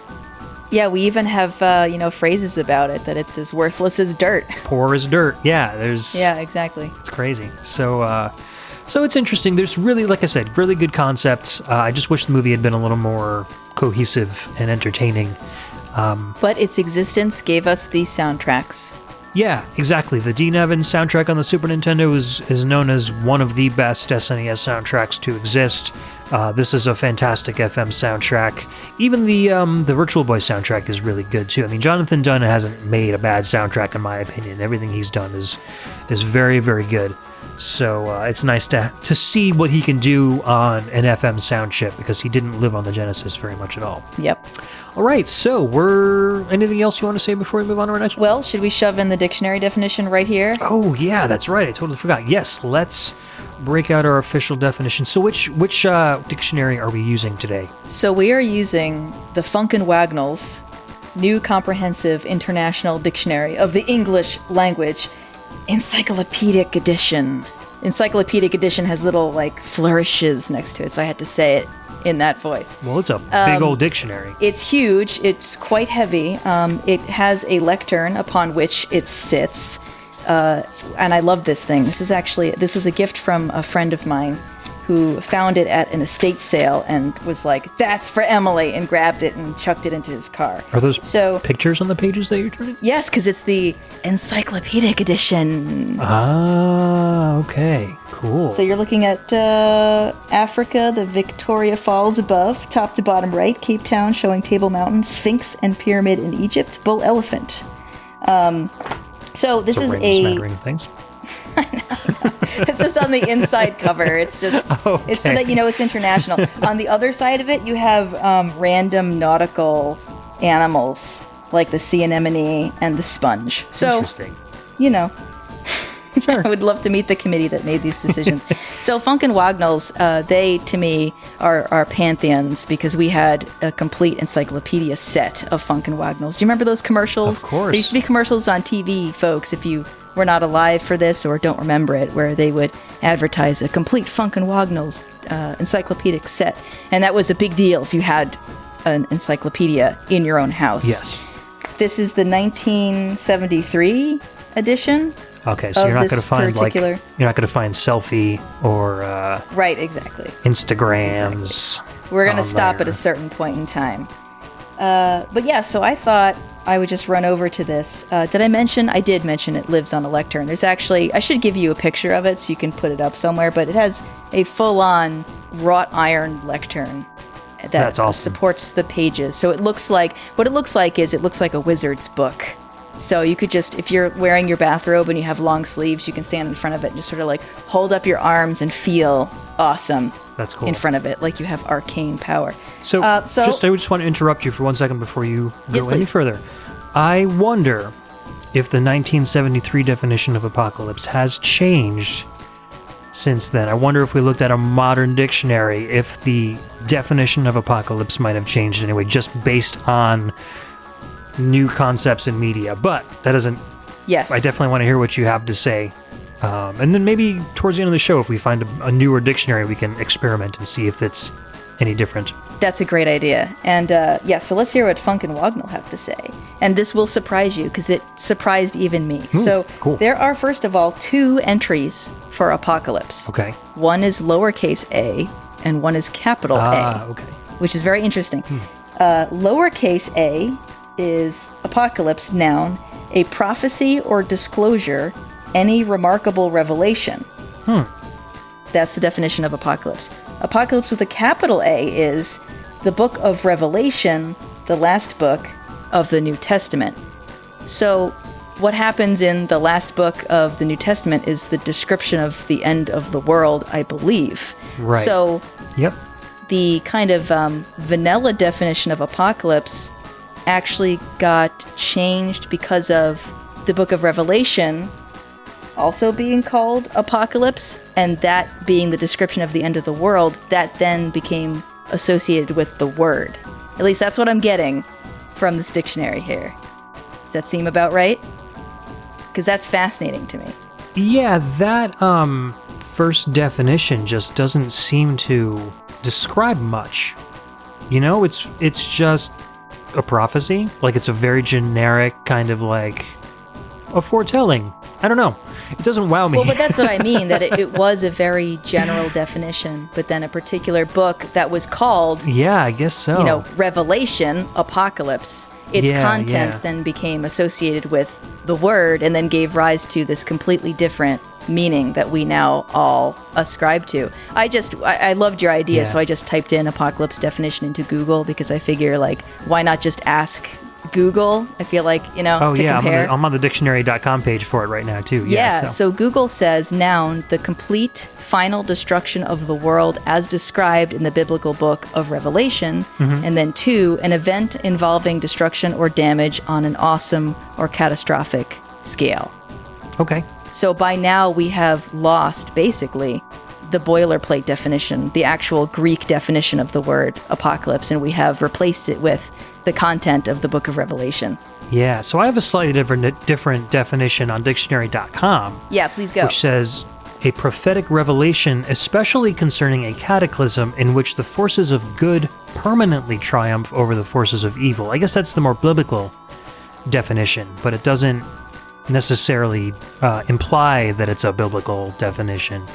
And then the last definition is any universal or widespread destruction or disaster, which is, I think, what we're most closely following in this particular episode of the VG Embassy, because we're kind of generalizing the apocalypse as a destructive force which will take out something on a widespread scale. So, Right. But it's interesting. I never really, I think I kind of in the back of my head remember it being a biblical term at some point, but I think in general usage, it's become such a catch-all for end of the world that the biblical sense has kind of gone out the window.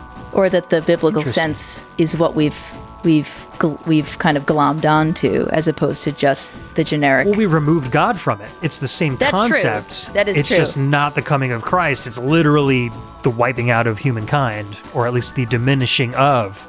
We have this, we're like forming this trail of thing that led to thing that led to thing. So it's just the word Revelation, then there's the book of Revelation, which is about the end of the world, called Apocalypse. Apocalypse then means end of the world, and now we've moved on to the next node, which is just removing the actual, religious aspect of it.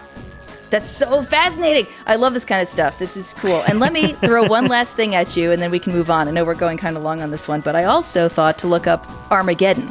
Oh, yes. Because that's related. Now, before I read this to you, how would you describe the difference between Armageddon and Apocalypse, if there is even one to you?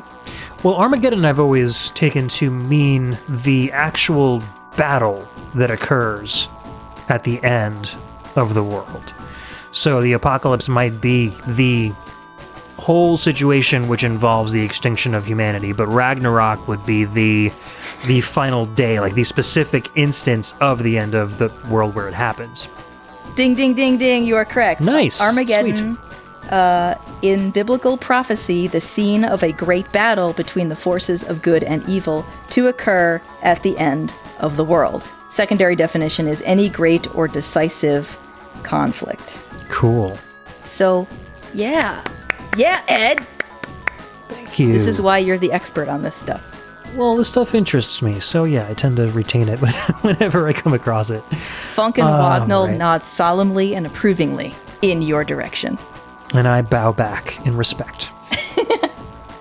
All right, so speaking of which, you have brought one solitary track with you today, although it is a track from a game that I want to learn about, and I'm so happy that you brought it with you. So what do we have from your pocket today? Yes, so as I am a representative of the Dolphin contingent, I have brought a track from the game Jupiter and Mars for the PlayStation 4. This was just released this year. And we're going to be listening to the track Detached, and this was composed by John Atkinson.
That was Detached from Jupiter and Mars for the PlayStation 4, released this year, composed by John Atkinson.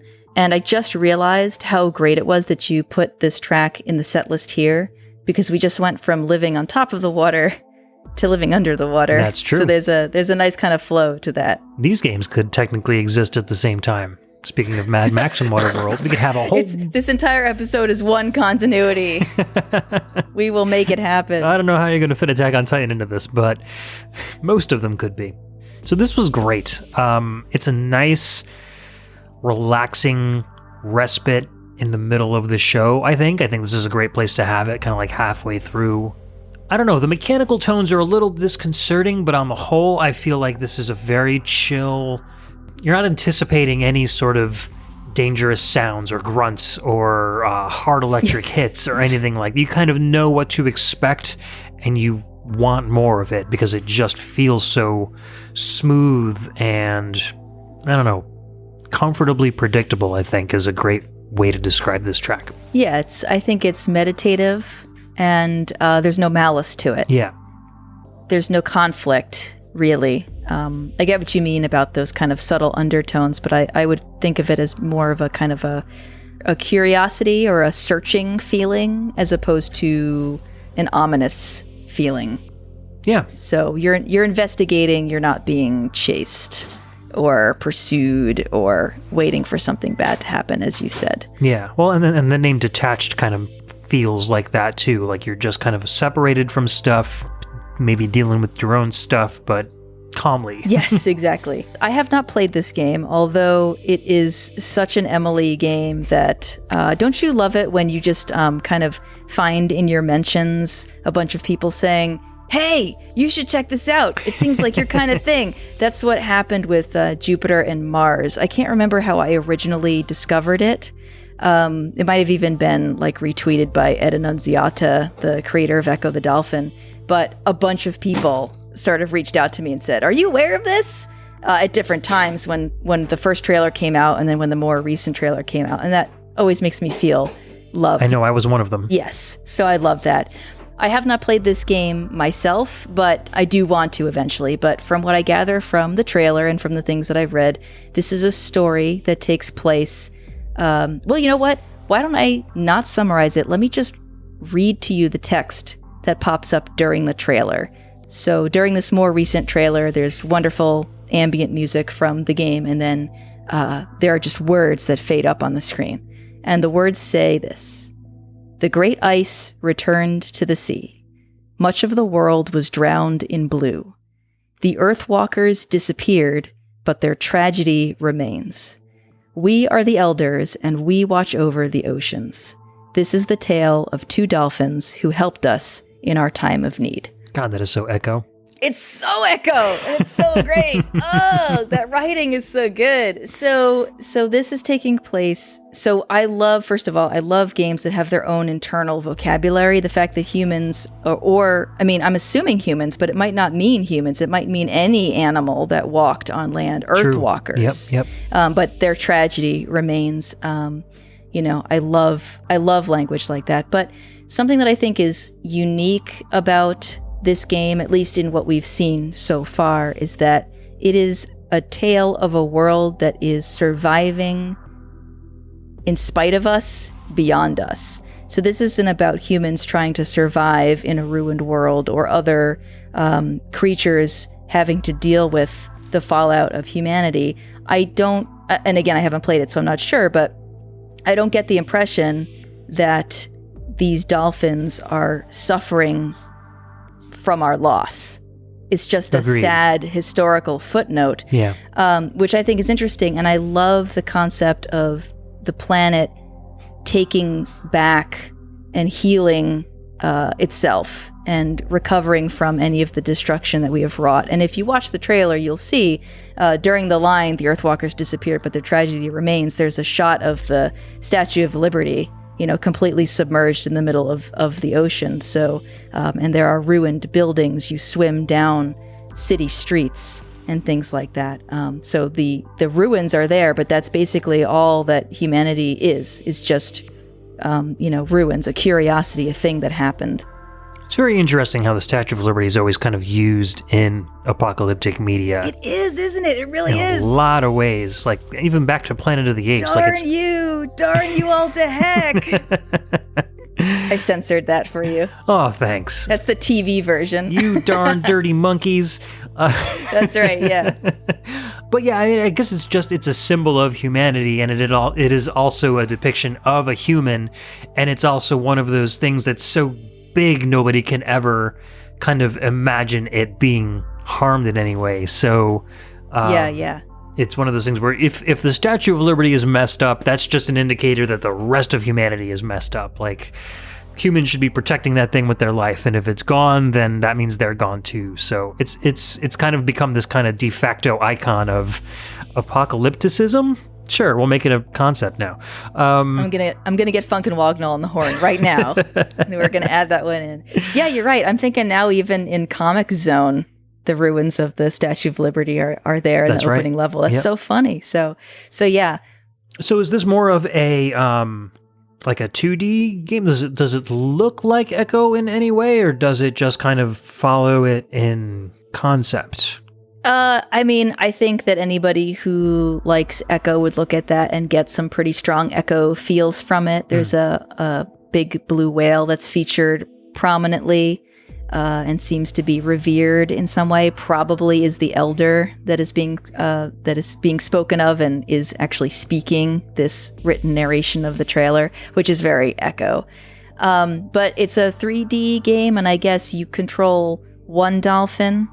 And you have certain abilities, and the other dolphin is your AI partner who helps you solve puzzles. I didn't really look into a whole lot of the description of it, and I didn't look into reviews because I just didn't really feel like I wanted to put that on it before I experienced it myself, because it looks beautiful, and it looks like a thing that I definitely want to just have the experience of going through. And I think about, this is something I used to do as a kid, actually, and I don't know why I started doing this, but sometimes when my parents would be driving down the highway and I was in the car, I would try to imagine the world around me submerged underwater. Like, what would this highway look like if it were at the bottom of the ocean and, plants were crawling all over it and things like that. So so then I can live that out in this game in VR, if I had a VR set. So, hey, it's the future, and we can do these things. We can see these things realized in our video games. But I do particularly like,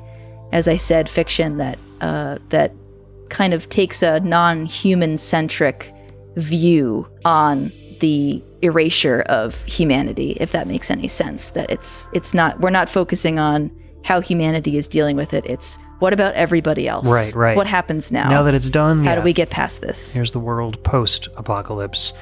It's funny that you mentioned everything being underwater, because I always used to imagine what things would look like if humans were gone, but it was still dry land. So how the grass would grow over it. I see like vines growing over a building, like imagine the vines taking over the building and things just rotting away. And that's always been kind of very interesting to me. It's one of the reasons why I like the cinematography in shows like The Walking Dead so much, because they do recreate what towns and cities would look like not having been cared for years and years and years. So it's really cool to see that kind of stuff for me. Do you like that kind of aesthetic when it's specifically working on a particular real place in the world? Do you know what I'm saying? Like, as opposed to just, this is in some kind of fictional idea of the Midwest versus this is actually this city and we've covered it with vines. I think I like them both kind of equally. I really liked the movie I Am Legend with Will Smith. I don't know if you remember that one or not. I knew of it, but I didn't see it. Okay. So basically all of New York City Island had to be evacuated because there was this virus that was turning people into these, not zombies, they were like crazy running monsters that would only come out at night. But because of that, the real New York City was, uninhabited for years and years and years, and only this one character played by Will Smith was able to kind of roam the city and was trying to take care of these creatures. So a big part of the movie was, places that I've been to in New York City. I'm only 2 hours away from there, so I've been there a whole bunch of times. So I got to see Rockefeller Center and Grand Central Station and Fifth Avenue, places that I know intimately and have been there. What the movie's imagining of them being overgrown and collapsing. So I thought that was really cool. It made it a lot more personal to me, and I felt like it was very beautiful in a sense. But places that I've never been, like The Walking Dead takes place in, Atlanta and a lot of places down south in Virginia. It's less impactful, but I'm still very curious about what happens to man-made things when man can't take care of them anymore. Yeah. Like even when I'm like outside in my yard, there's like cracks in my driveway and sometimes there's grass growing through them, and I'm always like, how tall would that get if I didn't use the weed whacker every week to mow it? Like, stare at it for an hour, what imagining. What would happen to this particular section of my yard if I just stopped doing anything to it? And I don't know, it's really interesting to me how nature can overgrow so quickly. It's true. I have to ask you before we move on, are you familiar with the Talking Heads song Nothing But Flowers? Not off the top of my head. Okay, you would really love the words to it because it's a post-apocalyptic song, and it describes the landscape. It's from the point of view of a speaker who regrets that we have had to basically go back to agricultural life because something has occurred. But the speaker will specifically reference particular places. Like one of the lines is, "This was a Pizza Hut. Now it's covered with daisies." That's cool. So, yeah, and I love that song. So, folks, if you're into it, check it out. Yeah, it's a great song, and it's completely upbeat. It's irreverently upbeat, and the words are just so upsetting, and it's brilliant. It's brilliant. Talking Heads, Nothing But Flowers. Cool. It's nothing but flowers. I will check it out.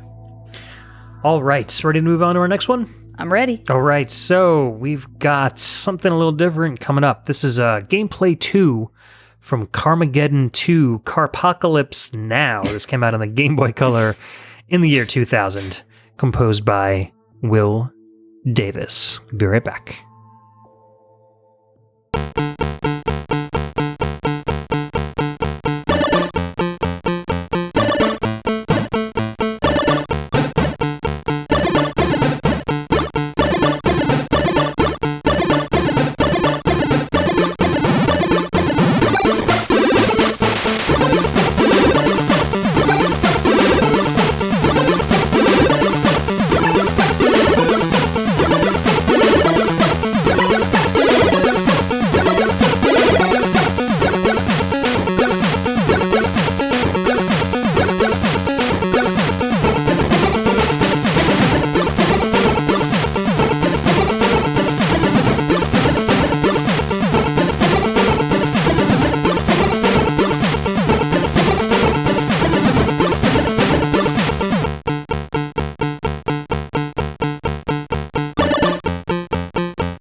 We're back. That was Gameplay 2 from Carmageddon 2, Carpocalypse Now. That was the Game Boy Color port of the PC game. Came out in 2000, composed by Will Davis.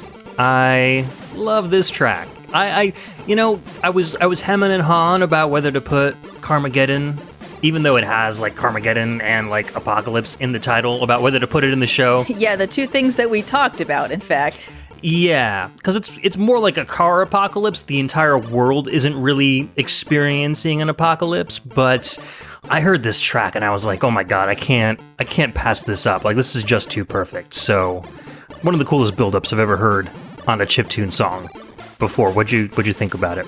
I think it's a jam. Yeah. We were talking during the break that I loved how it started out sounding almost Tetris-like, or kind of like a very early NES game, just a very simple do-da, do-da, do-da, do-da. And then eventually it just kind of like breaks open into demo scene. That's a really good groove that it gets into. When everything comes in, that's excellent. Yeah. Just the way those drums come in and then boom, you get the full effect. It feels more like a chiptune, like a demo scene song than it does an actual piece of video game music, which it kind of crosses that border that and I really love music that does that. So that's why I wanted to choose this. So can we go back for a second here? Yes. You said that this is not a worldwide Armageddon, but it is somehow a car Armageddon. What is the Armageddon of cars? Okay, so you're familiar with like the game Twisted Metal, right? Most people are car combat, arena car combat. Okay. That's basically what it is. Okay. So Carmageddon is similar to that in the sense that there are cars with weapons that fire upon each other and try to destroy each other. The difference between Twisted Metal and Carmageddon is that in Carmageddon there are 3 different ways to win. One is to complete 3 laps around the track and survive. You don't even have to come in first place. You just have to survive 3 laps, which is not an easy thing to do. That's funny. Yeah, the second way is to destroy all your opponents and be the last one standing, destruction derby style. The third is probably your least favorite, which is to kill all of the pedestrians in the level that you are on. No. Yeah. So. Well, that's okay. That's funny. But it's not. There is no larger scale Armageddon going on. It's not like everybody's trying to survive in a post-apocalyptic world. Okay. It's not like taking out the pedestrians is somehow actually helping everyone by narrowing the herd. No. Okay. There are zombies, like, the world doesn't take itself very seriously at all. It's implied that the world is kind of in the throes of a moral decline, where this is considered like the highest form of entertainment. Cars destroying each other and killing innocent stand-bys. So it's more of a moral apocalypse, I guess, than an economical and civilization affecting apocalypse. Interesting. The game was designed to be a Mad Max game originally. Oh, interesting. But then the developer lost the license, and there's another series of movies called Death Race, which recently had a remake called Death Race 2000. So then they got the license for Death Race, which is a little more like this game. It takes place on like a prison island where the prisoners will get in giant armored cars and kind of race around a track and do basically what they do in Carmageddon. They lost that license, and so they decided that they had this great game on their hands. They really liked it. They wanted to still release it, so they decided to brand it themselves, and that's when they came up with the Carmageddon brand. Wow, what a saga this game went through. Isn't Death Race that really old arcade game that caused all that controversy where you hit pedestrians and they yell? Yes. Yeah, okay. I don't think that had anything to do with the movie. I could be wrong, but I never really made the connection between the names and the type of game it is being similar. So I'll have to research that and see if they are, related. But regardless, this is almost the opposite of I forget which game it was now, but the racing game where you're racing through the environment that's falling apart. That's like Motor everyone Storm? in the world going, we're screwed. Yeah, we're screwed. Let's just have this race. Yeah. But this is a world where the race is not a despairing world. They're creating their own chaos. Yeah. Yeah, they're just like, hey, we can do this. Let's do it. They're not making the best of a bad situation. They're just making a bad situation. Right. And the developers of the game were riding on the coattails of all of the controversy that Mortal Kombat was creating. So they wanted a game that was going to be super violent. They actually, and it was a voluntary thing at the time in Europe to send your game to the ratings board to get it rated. You didn't have to do it. It was a voluntary thing. And they sent it knowing that they were going to get like the worst possible rating because they were breaking basically all the rules that they had, even for their highest adult rated, game. Wow. And they wanted that. And they wanted for that. The infamy. They wanted that letter saying that we can't even rate your game because it's so violent. And what the ratings board did is they sent back a letter saying, even though we had a hoot playing your game and we couldn't put it down, we can't rate this unless you remove like a laundry list full of things. Right. And so they use that in their marketing. They're like, this game was too fun for them to put down, and they can't rate it. So, but so extreme, go buy they couldn't. it. Yeah, exactly. What's funny to me about that is that this company is almost mirroring the circumstances of their world. They just created the most extreme thing that they possibly could for the infamy, and that's exactly what the car race itself is doing. Basically, yeah, you're right. Whoa, meta. I am a big fan of this game, embarrassingly so. The original Carmageddon had great race physics, like better than anything that had ever been seen before. They actually had a gentleman with a doctorate in physics to program how the cars behave and stuff. So it had real gravity, it had real, like, even though it was a shock value game, if you strip that away, you would still have an immensely technologically impressive title behind it. So I don't think that they even needed to have all of that shock and gory content in it for them to have a successful game. They just wanted to do it anyway. Yeah. So that's what really grabbed me. I was just giggling because I'm imagining having a doctorate in physics and finding myself at my desk working on this game. And we were talking about Talking Heads earlier, and I'm just imagining that doctor kind of leaning back and being like, how did I get here? How did I wind up here? This is not my beautiful house. This is not my beautiful wife. Well, it was an extremely successful series, and they're still making games in the Carmageddon series to this day. So he's probably wondering why he's been there all the way to the bank. So that's right, yeah. Yeah, worked out in his favor anyway. So let's talk about the time jump, because just like we did, I think it was our dark sci-fi episode, we took a break, and now it is a week later, and we are recording the second half of the show. I think we were overwhelmed by the oppressive desert heat and passed out. You can only expose yourself to that much radiation for so long. You need to take some rad away and chill out for a little while. Here we are. We've recovered, but yes, time has passed. And so did we talk about this on mic or not? We were talking about Mad Max, and I said I was going to find an Emily appropriate. We didn't talk about, this is the most important thing that's happened in between. Yes, go. So yeah, I told Emily I was going to find, because she was really interested in watching some of the car battle scenes from Mad Max without having to experience all of the really violent stuff that she wasn't a fan of. So I scoured the web. I didn't really. It was kind of like the second video I watched. But I found... he scoured. I found... full-on Brillo pad. I found a 4-minute clip of a really good section of the movie that was clean enough that it didn't... The movie isn't really that gory and gross to begin with. It doesn't rely on that kind of shock value, but this was just a sequence in the movie that was really, really cool and didn't involve anybody, dying or going crazy or anything like that. So, well, it did involve a lot of deaths, but it was completely Emily fine. They might have been fine. Actually, can we talk about what happened when I started watching this clip? Because I feel like this is just a really funny... Oh, please do, because you didn't describe it too much to me, so I'm curious. Okay, So this is a scene where I shouldn't even give any background because I went into it with no background. So I start watching this clip, and Ed has assured me that there's no blood or gore. People might kind of fly towards the screen or get knocked off their bikes, and I'm like, that's fine. You would explain that someone was going to get sort of shot through the head with arrows, but that there was no blood and that they it's not kind of dwelled upon in an icky way. So I'm like, this is good. I can totally handle this. So I start watching this clip, and I see a guy strapped to the front of a car with a metal mask on his face, and I pause immediately, and I say, so this guy who's strapped to the car, does he want to be there, or is he a prisoner? What's going on here? And Ed goes, that's Max. And I go, oh, okay. It's the entire protagonist of the franchise. Cool. So maybe he has some kind of immunity here. But I just thought that was funny that I was like, this guy, what's the deal? And you were like, that's our hero.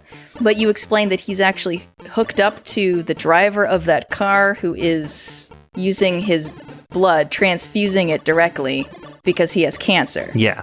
These aren't spoilers, I hope. I hope nobody cares. This is one of the earliest sequences of the movie, too, so it's not giving away the ending. Oh, really? Okay. Yeah. So then immediately I go, all right. Then my arms start feeling... I get this weird feeling in my arms when I feel like something's going to start bothering me. And I was like, all right, well...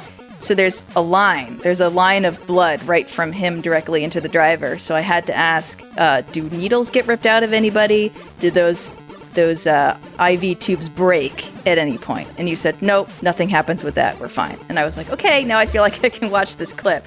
But that's just so... It's like he stays strapped to the car the whole time. Yeah, but it's so weird, though, because it's like I'm going into this thing that could be this hyper-violent show, and I'm like, wait a minute, somebody's got an IV in. I need to know all the details about the circumstances here.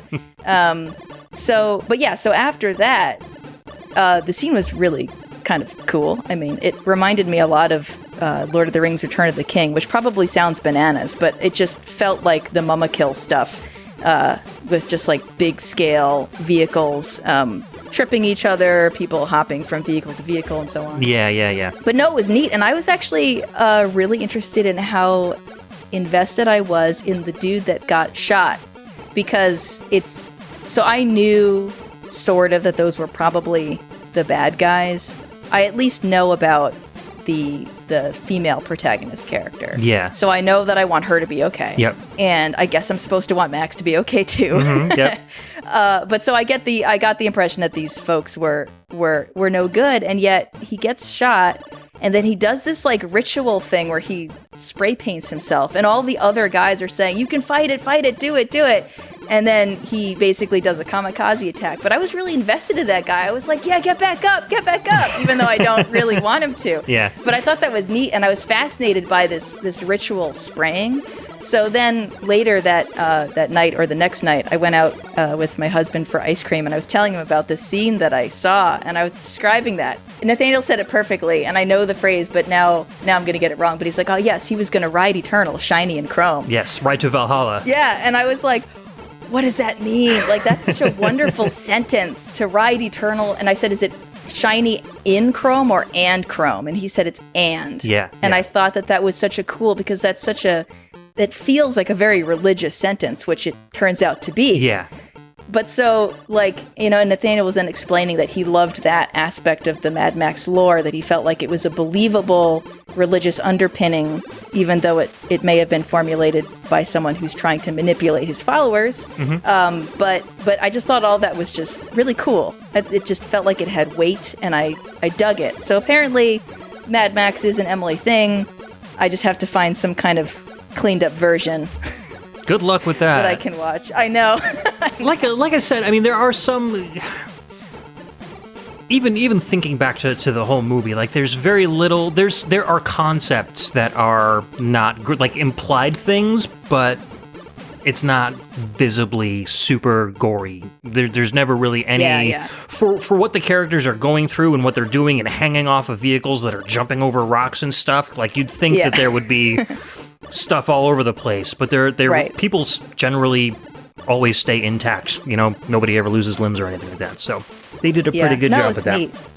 It was super neat, and Nathaniel sort of explained a little bit about the driver of that car who has cancer, and I was into that. Yeah, Nux is an amazing character. I wonder if there's a book adaptation of Mad Max Fury Road, because often there are, but if that hasn't been written, I would like to put in an appeal to the universe. Somebody write that for me so I can read it. We'll have to look that up. I think there might be somewhere. I would not be surprised to find out that there's a Mad Max like whole expanded universe in books. I would not be surprised. There might be a comic book series. I'm pretty sure there's a comic series. Yeah, there's definitely a comic series that explains... It's kind of like the precursor to the movie, where it explains the big bad guy and how he got from normal, everyday world through the apocalypse and to where he became this kind of religious cult leader. Yeah, exactly.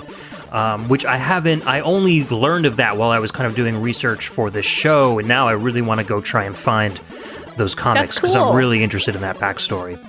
One other quick thing before we move on to our next track, one other thing I learned as in between our little time jump here. So Jupiter and Mars, I got a little more info on the backstory. Oh, sure. And let me see here. I'm reading from the PlayStation Store page about the setting of the game. So let's see. It says, and this basically hits on everything we've talked about through the show so far. Cool. Jupiter and Mars is an underwater adventure set in a future Earth in which everything science warned us about has come to pass. Sea levels have risen from melting ice caps and climate change. As a result, the coastal cities are all but completely submerged. And since man's disappearance, the oceans have begun to reclaim themselves, with coral and nearly extinct creatures returning to their once thriving levels. But the artifacts of man's presence still remain, and an elite race of whales known as the Elders enlist Jupiter and Mars to help neutralize a global network of machines that are disrupting sea life. Oh, I didn't know there were machines involved. Yes, so evil robots. So it kind of all comes full circle. So we've got eco-evil robots and melting ice caps. So wow. Yeah, I was kind of surprised at how many of the apocalypse tropes this How many notes storyline it hit, kind yeah. of hits at once. Yeah, it's really cool. Do you know if it's evil robots, or is it like we have to shut down, nuclear plants that are still active or something? They are, I watched some footage because I had no idea what kind of game it was. I didn't realize that it was a first-person game. Yep. So you were actually seeing it from the eyes of Jupiter. And it's a VR game, too, which Yes, it now is. I'm, like, really excited about because I'm Yes. still borrowing that VR helmet from Joe, so I now kind of want to get it. But I saw, like, mechanical, like, swimmy things in the water that seemed to be a threat to the dolphin, although there wasn't any indication or visible combat in the trailers that I've seen. So I don't know how you deal with those threats, whether you avoid them, neutralize them, Sure. destroy them, etc. But so I do think there's maybe a combination of giant, installations that you have to take care of and little drones that kind of wander around and maybe try and mess you up. So Neat. it sounds like a fun adventure. It's getting good reviews, so I really do want to check it out. Awesome. Anywho's, I think we're ready to move on to our next track, right? Yeah, let's do it. I spent a lot of time rambling about that cool Mad Max scene. Hey, we can talk, like I said before, we could talk about Mad Max for an entire podcast, and I would be totally happy. Listeners, what do you think? What do you think? I don't know if there's enough music that we can play to do a whole show, but we'll see. Who knows? We'll put something together. What do we got coming up next? All right, we've got, one of my other favorite games. This is a track called Nobody Cooled It from Death Road to Canada. This was a 2016 release on a whole bunch of systems: iOS, Android, PC, Mac, PS4, and Xbox One, and very recently came out on Switch, composed by Joey Grady.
All right, that was Nobody Cooled It from Death Road to Canada, the 2016 game, which came out on iOS, Android, PC, Mac, Switch, and the PS4, and the Xbox One, composed by Joey Grady. I was really looking forward to this game when it came out because the developer, I believe it was Rocket Cat Games, originally made a game called Punch Quest, which was a super fun game. What? on my iPad. Yeah, it's basically just an endless runner kind of game, but you can punch your way through like levels and stuff. But it had a level of depth and complexity to it that was really fun.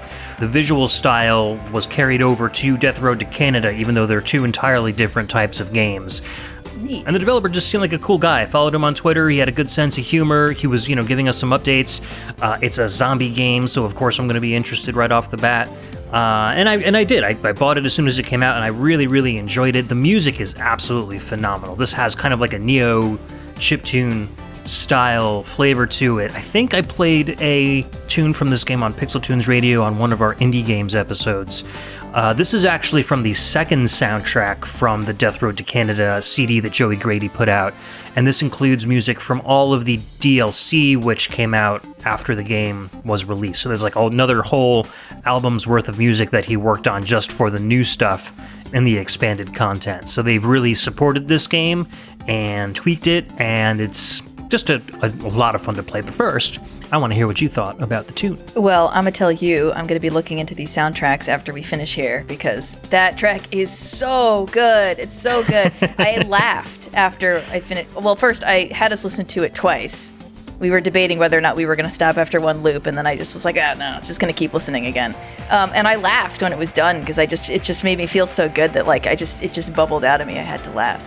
So, yeah, wow. I really love listening to, I like that you call it neo chiptune, because that's exactly what it is. It's kind of this more expansive sound landscape. You can feel the depth because they put the echo on the chip stuff, and things are kind of happening in different planes. And I love those combinations. I think that when it's done really well, it just sounds like probably the stuff I dreamt about as a kid. It's just the chiptune future, you know? Right. So that's so cool to me. A very kind of OC Remix-like, I think. I think it makes me feel the same way that I felt when I discovered OC Remix. Like, wow, you can have all these palettes and all this space. Oh, yeah, for sure. And I liked that it was not really busy. It was very tightly composed. Yeah. So that was cool. And it's got a great groove and like a great bounce. It flows very, very well. It does, and it sticks with you. I'm still hearing it even though I'm not listening to it. So I think that's pretty cool. But yeah, tell me more about this art style, because I spent a lot of time staring at this album cover. I love the style, and also you said you got interested in it when you found out it was a zombie game. Yeah. I'm interested because it looks like the protagonist is a two-headed horse. So please tell me about this. Okay, so it is a very roguelike kind of game. The art style it's pixel art, but the characters are very kind of small and kind of studgy looking. Yeah. They're cute, even though it looks like terrible, terrible things are happening here. Yeah, well, it's okay. So the horse head guy is one of the many, many characters that can be randomly generated for you at the start of the game. So you have the ability to make your own character with a certain set of attributes, or you can have a character randomly generated for the start of the game. That's cool. I want to stop you right there and Sure. just point out that the two-headed horse is two people. They have separate names, so two individuals, as would happen, and it has happened with conjoined twins. Of course. So the original album had a one-headed horse, and so I guess as a joke they made a two-headed horse for the second album. So that's the in-joke there. So if you can imagine kind of a cross between, I would say, something like an overhead action game like Zombies Ate My Neighbors or The Legend of Zelda, something like that, mixed with Oregon Trail. So you're in the apocalypse, you're trying to get from, I believe it's somewhere south like Texas or something very far away from Canada, and you're trying to get to Canada. And so you hop in a car and you drive to a place, and you get a pop-up on the screen that says, do you want to try to go to the supermarket to get food, or do you want to try to go to the gas station to get fuel for your car? Sure. And you pick one or the other. Sometimes you happen upon people along the way, and the people can be threatening or they can need help. Sometimes if they're threatening, you have choices. So you can attack the person, run away from the person, or say, cool it. And if you say cool it, sometimes you become friends. But sometimes nobody cools it, and so you end up, having to defend yourself against an attacking enemy. So there's a little like rock, paper, scissors going on in there, which is fun. So that's why the song is called Nobody Cooled It. I love that title, by the way. This might play when there's some sort of a skirmish going on between a couple of people. When you get new characters in your party, you have no idea what their stats are until a situation comes up where they need to use it. So just like in The Walking Dead or any sort of apocalypse where people are going to play their cards close to their chest, you're not going to know what their skills are, or they might not even know what their skills are until they're faced with a situation. So that is cool. Your car might break down, and you would assign who is going to go look at the car to try to repair it. And so if you pick a person who has a mystery stat of mechanic that's really, really good, they'll end up fixing the car, and then you'll see their stat. Yeah. Or they might make the car worse, and then you'll see a very low stat. So it's cool. You kind of learn your characters as you go through. I don't know that I've ever played a game personally that hid stats until they came into use for a character. I thought it was a really cool concept. Yeah, and that's cool. That's as a gameplay mechanic in a post-apocalyptic world, that is very cool. Mm-hmm. I like that a lot. And even if you choose to have a randomly generated character for your player character, your stats are hidden from you as well. And I like that too. Oh, you don't know what you're capable because of. Because at least in media, exactly, when the apocalypse comes, people turn into different people. You could be a demure librarian who all of a sudden is now the leader of a giant army. Right. Or you could be, an army general who suddenly is scared of everything around him. So people change, and you kind of have to discover yourself in this new world. And I like the feeling of that as you're going through this game. You're like, okay, am I really good at, talking people down when they're getting violent? Or am I really good at fixing cars? Or am I really good at making food so I can, stretch these rations as far as I can go? Yeah. It's really neat. And you pick up people and you drop people, and sometimes the character that you start off as doesn't make it. Right. And if you are with another person, you will switch to that character. So it's not like you were following that particular journey. It's more like the road is the character, and you're following people that are on this road. As long as they kind of conjoin together in this story, you'll follow that story until they get to the border. So it's a really fun game. The combat is fun and fluid. It's really easy to tell, when you're overwhelmed and you can get back into your car. And you kind of have to mash on the button to floor it, and then zoom out of there, and then you're driving down the road. The graphics are great. The music is great. It's a super fun game that is. I'm hearing clown horns. Can you hear that? I was waiting to see when you were going to hear that. My ride's here. No. Yes, I'm sorry for the interruption. They will eventually go away. But that's somebody pushes a cart through the apartment complex and honks a car horn to let everyone know that they're here, and it drives me bananas. That's a little interesting. They're going to be a charismatic leader in the apocalypse. Yeah, right? Exactly. So yeah, that's Death Road to Canada. Tons of fun, and it's not that expensive. I think it's really cheap on Steam, so worth a pickup, especially if you like zombie games, especially if you like games like Oregon Trail with a little bit of mystery to it, and just want to kind of experience both an action game and an RPG all in one. So there we go. It's so cool. And that actually kind of sort of segues into something that we thought about discussing, something that I kind of wanted to try. Not really a game, but just the concept of how much would we be willing to change, and what would we change if we knew it would have a direct impact on subverting the apocalypse, basically. So we're talking about, this is kind of a stretch, but we're talking about these characters who don't know what they're capable of.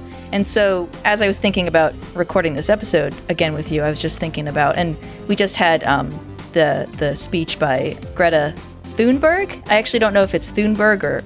Yeah, I think it's pronounced Thunberg. Yeah, so she just, she's the Swedish 16-year-old who just spoke to the UN Climate Action Summit, and that's the speech that is going around right now. I'm sure most of us have seen the clip. If not, it's really great. And so she was basically challenging the adults of the world to stop pushing change and hope on the young ones, saying that, oh, you will all figure it out because we have hope in you. She was pushing the adults in the room to actually do something, to make some changes. I'm not selling her speech at all, but it was great. But she was basically saying, shame on you for selling lies to us about how things are gonna just get figured out somehow, and putting all of that on our plate, the young kids who are gonna have to deal with the consequences of the adults' inaction, essentially. Right. You can't keep kicking the can down the road. Right. So thinking of that, I was just thinking, what would I be willing to give up, and what would people in general be willing to give up if they knew it would have a direct impact on subverting these problems? Because, we know that cutting back on meat consumption would have a drastic impact on the environment, but there are a lot of folks who will not make that change. And by folks, I mean the angry ones I see on the internet. I think that people that I talk to certainly would be willing to make some changes, but you're going to find those people on the internet who are like, how dare you suggest that I not eat what I want to eat or drive what I want to drive. Yeah. But I was thinking about, okay, I happen to be a non-meat eating person, so that's not a challenge for me. But what would be a challenge? And so I was thinking maybe we could think of things that would be tough for us, but would we be willing to do it? Sure. So, like, I was thinking, would I be willing to give up the internet if I knew that somehow that would have a huge impact? And so, would we be willing to give up the internet? Would you be willing to give up your computer? And what does that mean? And what are the ramifications of that?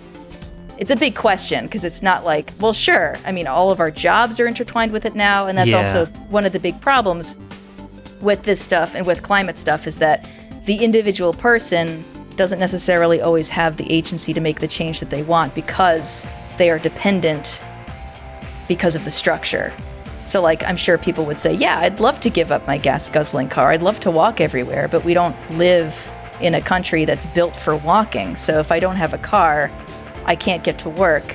So therefore, so it's sort of, it's tough. So we have to keep those things in mind. But, I guess, instead of just making it a big general question, what would be something that you, Ed, would find difficult to give up, even if you knew it was going to help? I'm not saying that you wouldn't, but just what would be the, I gotta stop doing that, I mean, technically, I live close enough to my job that I could bike to work. It's not exactly a very safe route because there aren't like shoulders. It's a heavily traveled road with no shoulders and like no sidewalks, so it's something that I would probably want to avoid at like dusk when there's not a lot of light in the morning. But if forced to do it, if somebody was like, look, if you continue to drive this car, the world is going to end, I would say okay, and I would do it. Right. And it would suck, but I would do it. Yeah. And that's the thing, right? That it takes, I feel that we have all these systems and kind of comforts and luxuries built up around us, and it really does take somebody saying, you have to stop that. I don't think that most people would, and I certainly, there are things that I wouldn't think to give up necessarily unless someone said, it's this or die, or it's this or cause this destruction. So it's interesting that there needs to be that impetus of like, that direct correlation for the human brain. You must stop this or else this. True. I mean, I've wanted to get an electric car forever. I just can't afford one right now, so I'm kind of stuck with the gas guzzler. And I drive so little back and forth to work that I only need to fill my tank once every 2.5 weeks. Right. So it's not like I'm, smearing the whole world with gas emissions and stuff.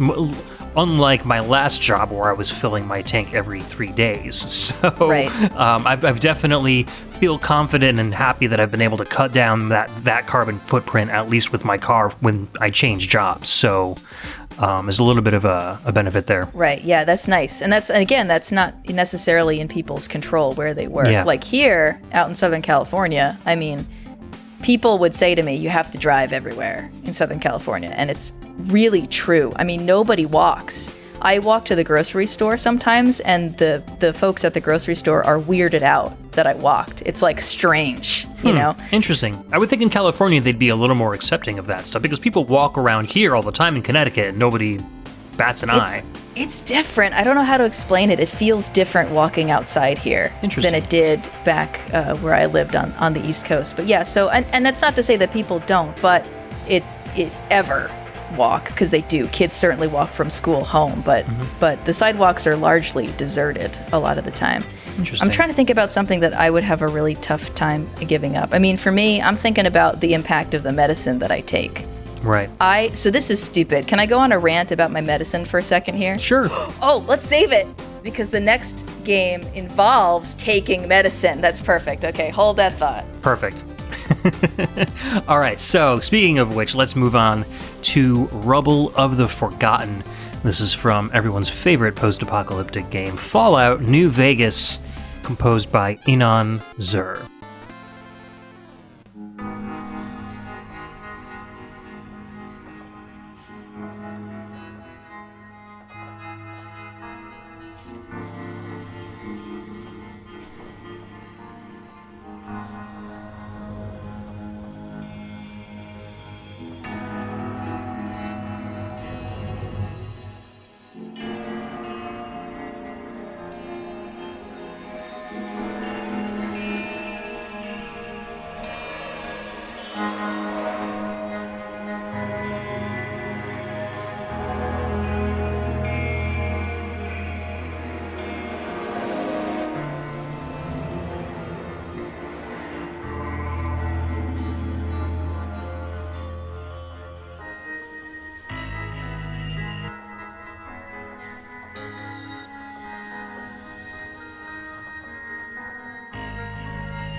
That was Rubble of the Forgotten from Fallout New Vegas on the PC, Xbox 360, and PS3, composed by Inon Zur.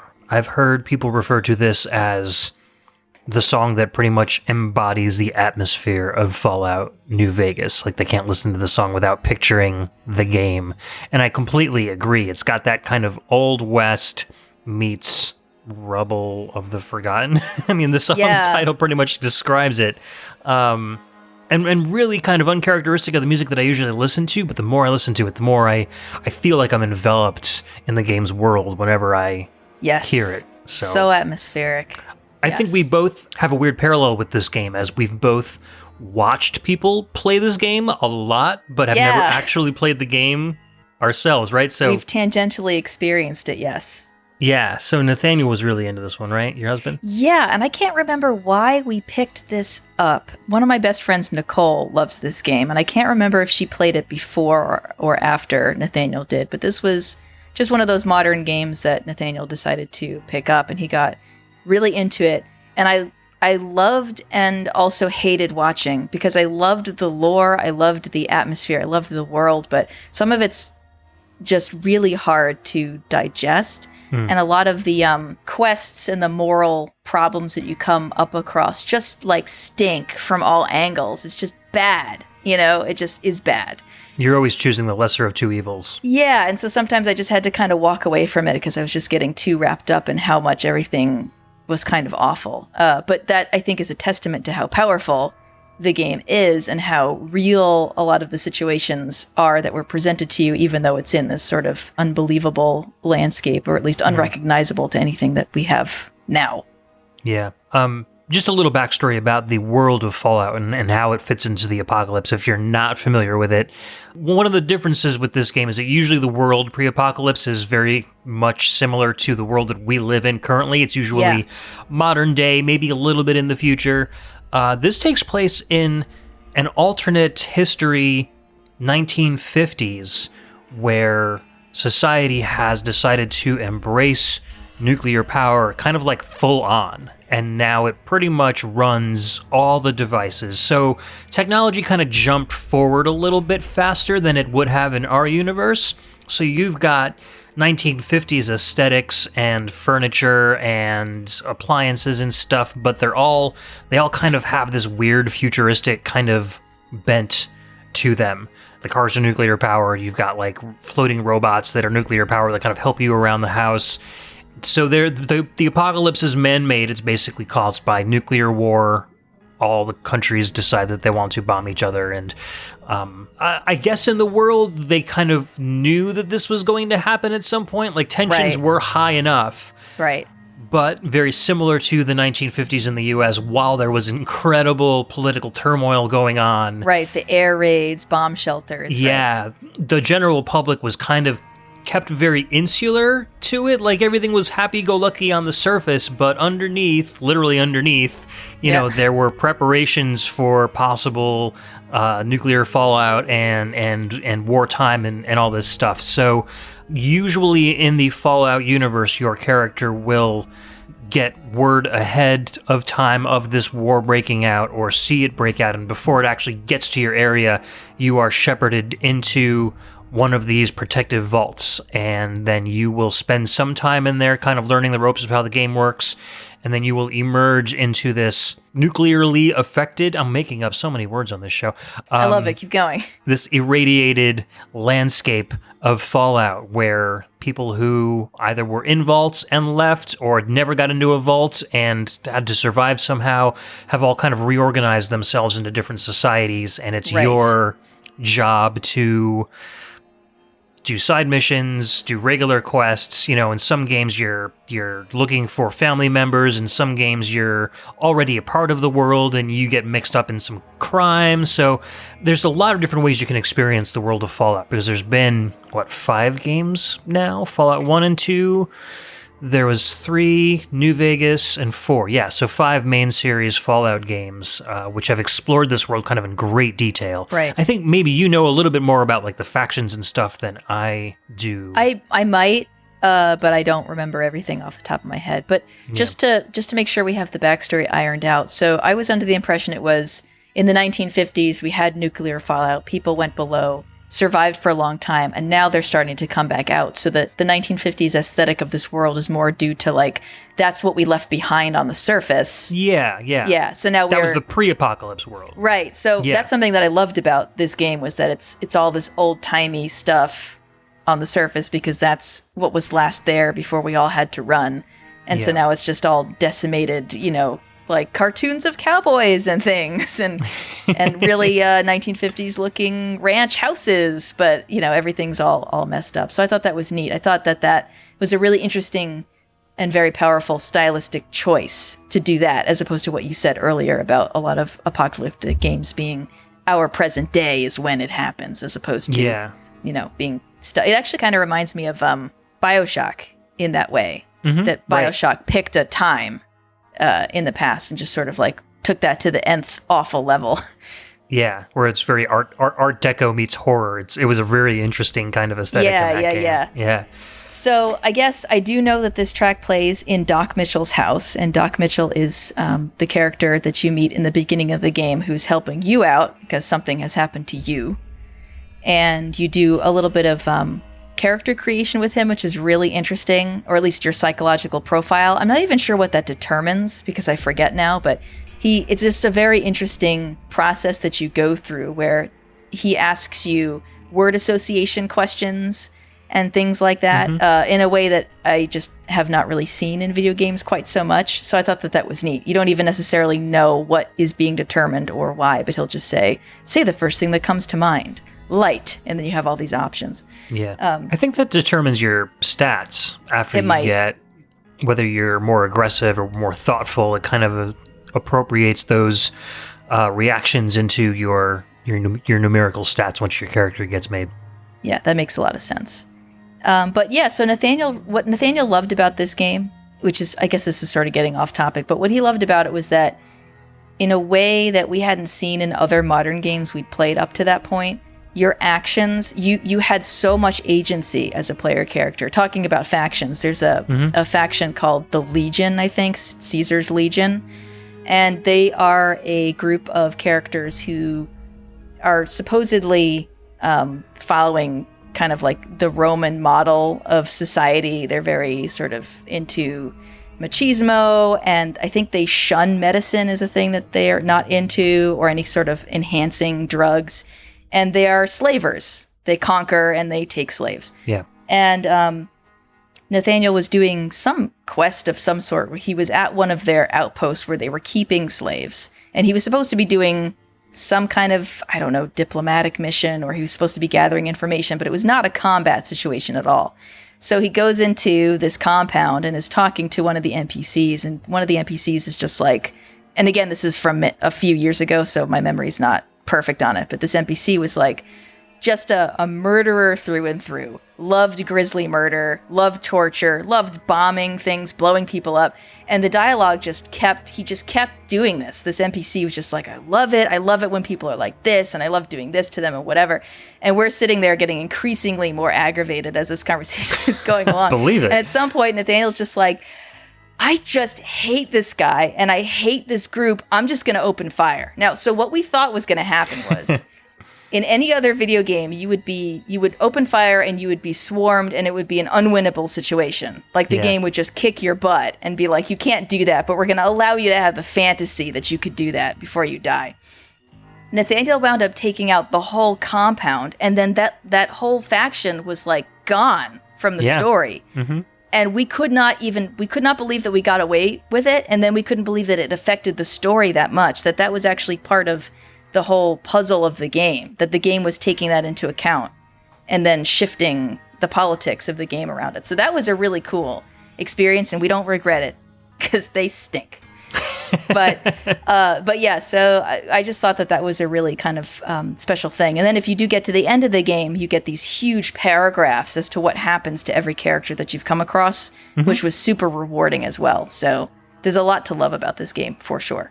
Yeah, the game is definitely fun. I think the other faction is called the Brotherhood, and they are are a little more humanitarian than the Legion was, but they are definitely all about enhancing themselves and creating like giant suits of power armor and stuff like that. So, right, yep. There are differences between the two, and it's fun to kind of play through the game multiple times and choose which faction you want to kind of associate yourself with, or what happens if you leave them both to themselves. Like, do they kill each other? Yeah. Do you kill one yourself and then leave the other one? Do you kill both? Like, it's crazy the things you can do and how much.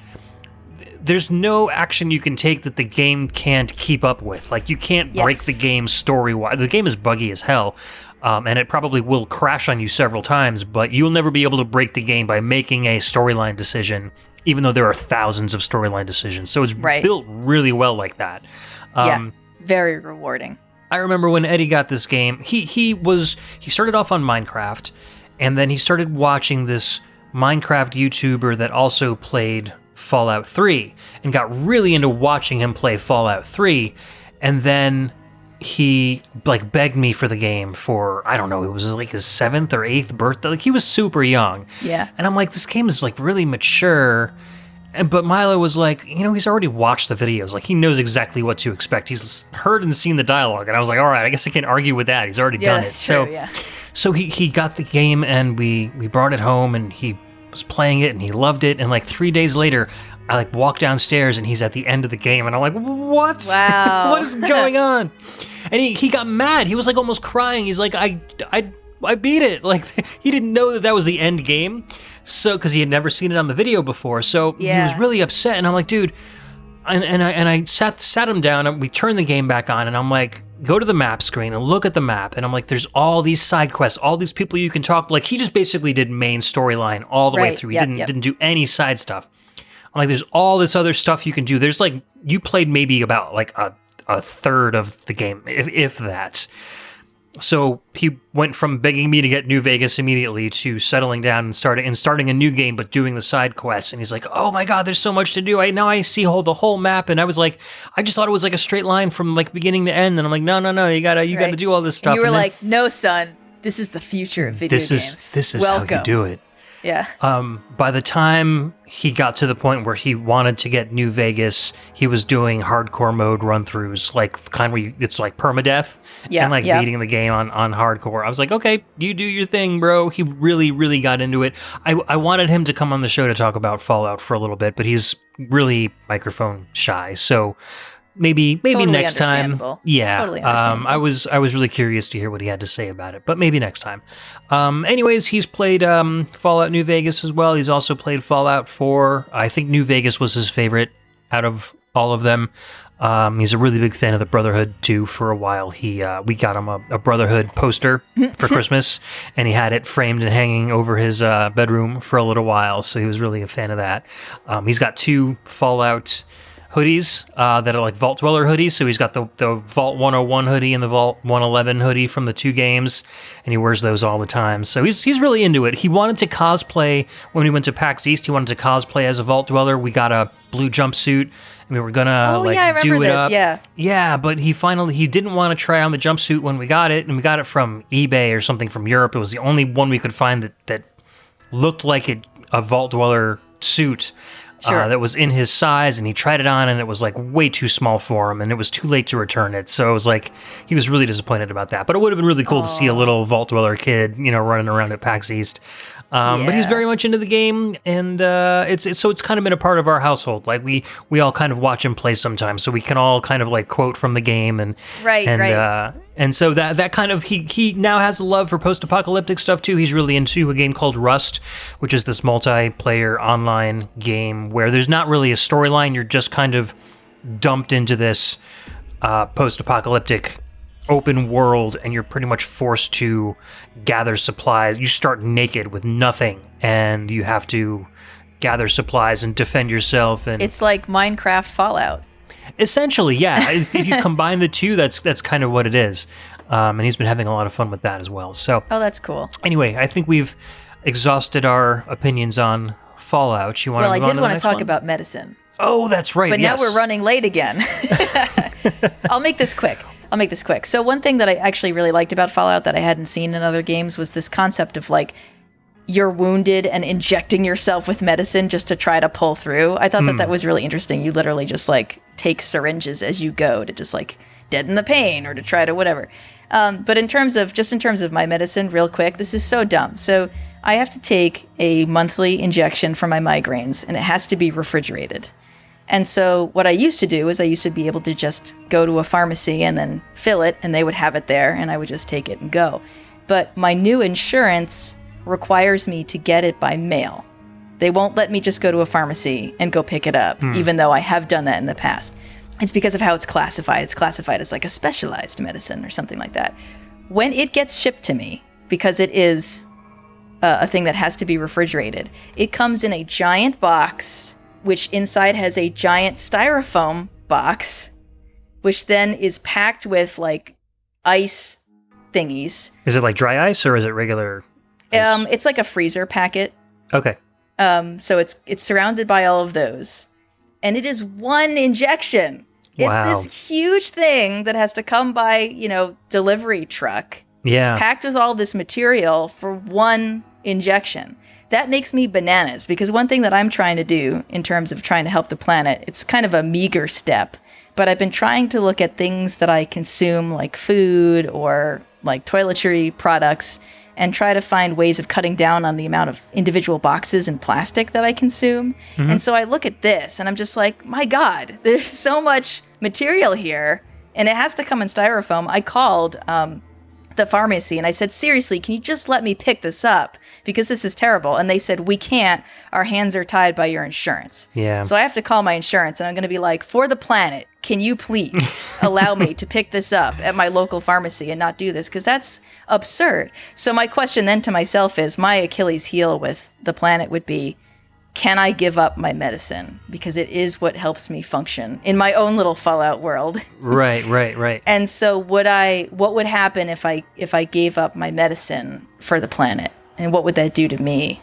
And is that possible? I think that, speaking from an outsider's standpoint, and from somebody who has experienced chronic pain himself, if you gave up your migraine medicine and experienced more migraines, you might end up doing worse for the planet, because you might not be able to walk to places and you would have to drive instead. True.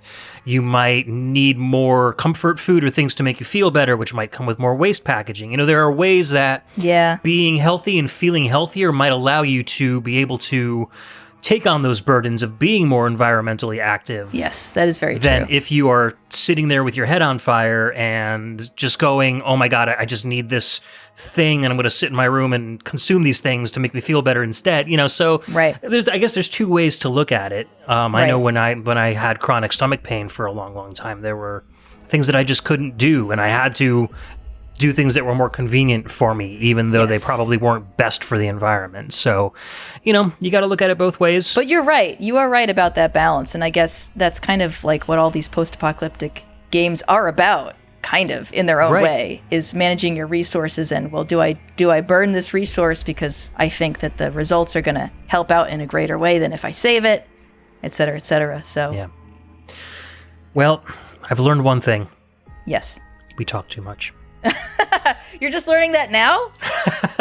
It always happens when we get together. So, saying that, let's move on to our next game. This is End of the Road from Mutant Year Zero, Road to Eden. This came out last year on the PS4, Xbox One, and PC, composed by Robert Lundgren.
That was End of the Road from Mutant Year Zero, Road to Eden.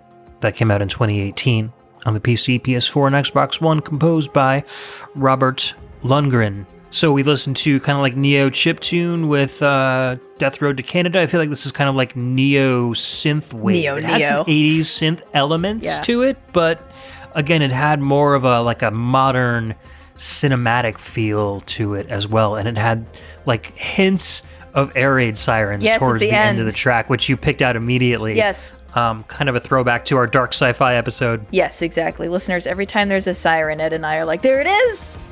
There's the siren again.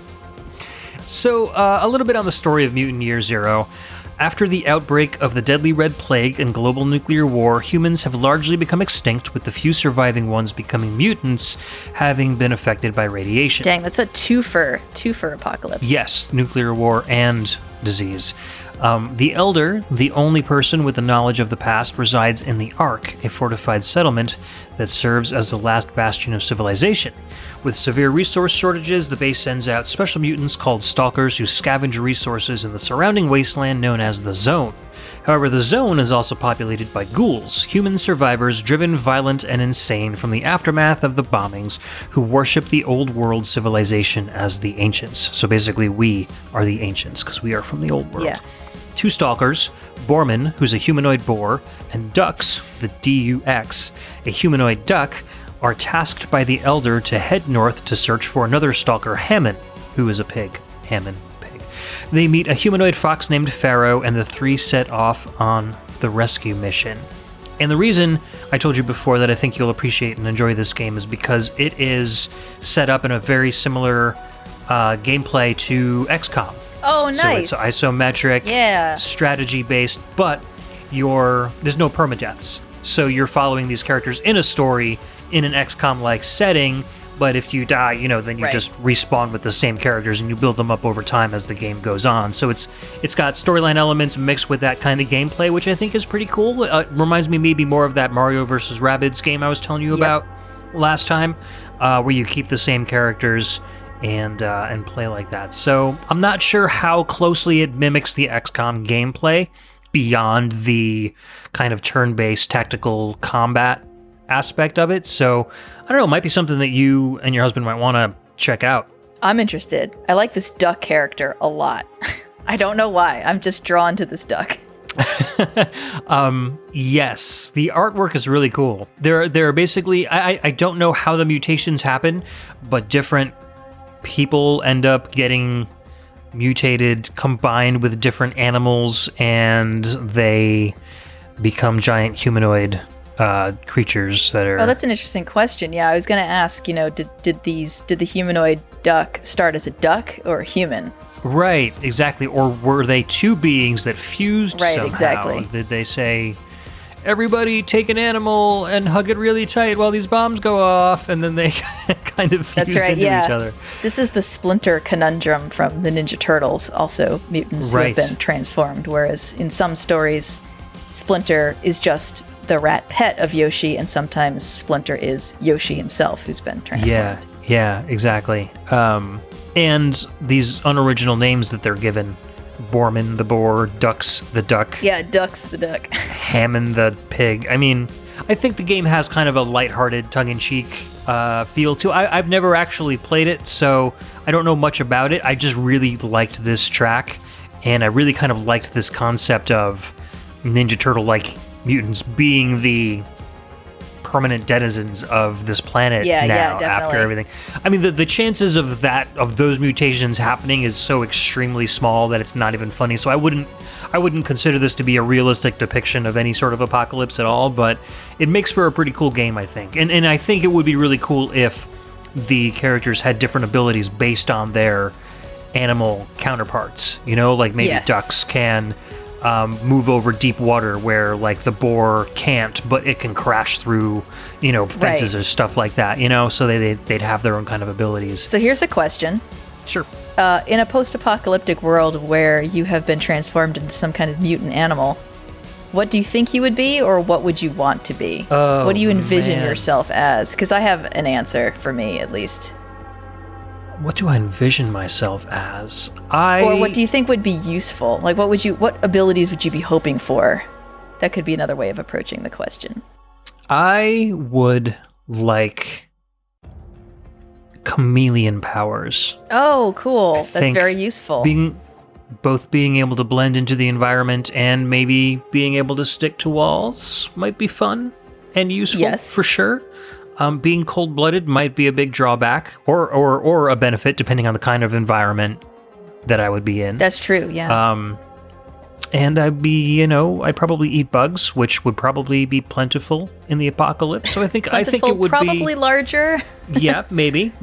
At least in more population, because there wouldn't be so much bug control going on because civilization would have halted. So I feel like it would be any sort of reptilian or amphibious character traits would work very well in the apocalypse. That's very good. Useful too about going through water. What about you? What do you think? Oh, so I'd want to be a seagull for sure. Seagull, the scavenger of the skies. Kind of the seagull's sort of my. That's the animal that is kind of my Patronus. I think. I think that if my soul were an animal, it would be a seagull. So. You've got a couple things going on there. Flight, hopefully, although I don't know after you transform into a humanoid if you'd still be able to pull that off. I'd also be made of glass, obviously, because all my bones would be hollow, so that would be something I'd have to kind of keep an eye on. But well, I think that would depend on whether you fly or not. I think there might be a trade-off. That's true. It would be. So if I have hollow bones, I'm made of glass, but I can fly, and if not, then, who knows. But I don't know, I think it would be very beneficial to be kind of scrappy and be able to eat garbage, essentially. So, yes, I would be the best scavenger. I would be able to find the useful stuff, particularly the still useful scraps of food, I think. As long as you're not the kind of seagull from, Finding Nemo. No. Do you remember them? Mine? Mine. Yeah, no, I'd probably dump you off my team if you just did that constantly. I would get disappeared. You would hoard all the loot. I'd get eaten, actually, is what you would do. Probably. That's the way to survive in this world. But yeah, that's probably what I would wind up being. But useful, I also think that potentially being something that can breathe underwater would be very useful, or something that could hold its breath for a very long time. I agree. So, I agree. Some kind of aquatic situation. But yeah, hey everybody listening, what would you want to be? In the Ninja Turtle world of the future, what are you? A mutant hermit crab? Yeah, I think we'd probably hear from a lot of werewolves. I think dogs would be, because they're scavengers as well, and they can be, they can be loyal, they can be calm and work within a team, but then they can also be loners and scavengers. I think those would be good traits to have. A cat would be probably less likely to work in a team, maybe go off on their own, but again, very good survival instincts. Yeah, very good balance. For reconnaissance. Yeah, so there's a lot of animal traits out there that would help in a post-apocalyptic landscape. I love this game. I love thinking about this. You could be a bald eagle and it would just be illegal to kill you. That's true. You'd be protected. Well, there wouldn't be a U.S. anymore. It's going to protect me. Yes, true. I don't think. I didn't think that I would far. probably be, if I tried to pull that, I would be the first dead. I'd be like, no, you can't touch me because dead. Just standing there in front of the firing squad. Yeah, exactly. Well. No, you can't fire that, because if you do, there are going to be repercussions. Blam. Yeah. The end. So if you guys do try this game out, I'm interested in what you think of it. I haven't even watched any YouTube footage of it either, so maybe we'll check it out sometime. But the next game on our list is a game that I think everybody knows at least a little bit about. We're going to listen to Hope with Doubt from House of the Dead 4. This was an arcade and PS3 release from 2005, composed by Susumu Tsukagoshi and Makito Nomiya.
You just listened to Hope with Doubt from House of the Dead 4, which came out in the arcade and on PS3 in 2005, composed by Susumu Tsukagoshi and Makito Nomiya. This is probably the danciest song we have so far on the show, and I love that kind of low-frequency oscillated bass line. Yeah, so good. What a groove. It's not a track I would expect to hear in a zombie game. Usually you're listening to really ambient, kind of dark, gritty stuff. But House of the Dead's always kind of had more of an upbeat techno vibe with the music, and this was no exception. What'd you think of it?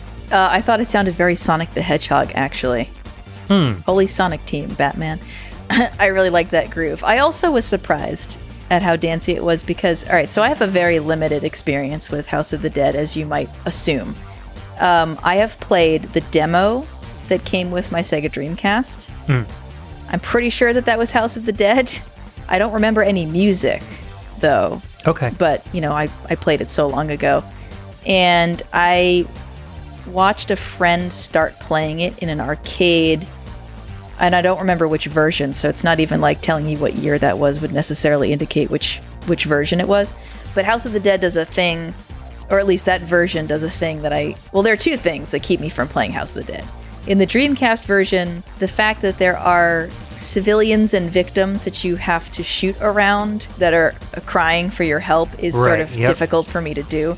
So it's difficult for me to hear it, and it's difficult for me to fail, either by failing to save the person or by accidentally shooting them. That's the worst. But the other thing, at least in the more modern House of the Dead, was I have a problem when individual body parts get blown off, and that was such a big part of what I saw my friend doing. Was you'd shoot a zombie in the head, and it wasn't like the head would go away. It was part of the head would get blown off. Yeah. And I was like, I can't be looking into an empty cranium.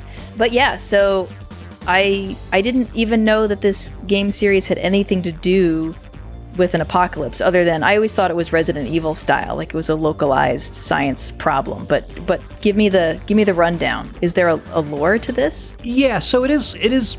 The basic premise of the first couple games is very similar to Resident Evil, where there's a scientist who is creating a serum to cure his son who has a terminal illness, accidentally creating a zombie virus. Yep. And so it's just similar to the virus that Umbrella creates. There are different strains, and they will react with people differently. So you'll either get your generic shambling zombie, or you'll get your giant boss style crazy. And it's also compatible with animals as well, so it'll turn them into crazy beings that you have to, bats and stuff. So the first two games, you are taking on this evil scientist, and you are trying to, take him out of commission. Are they really evil? This was an accident, wasn't it?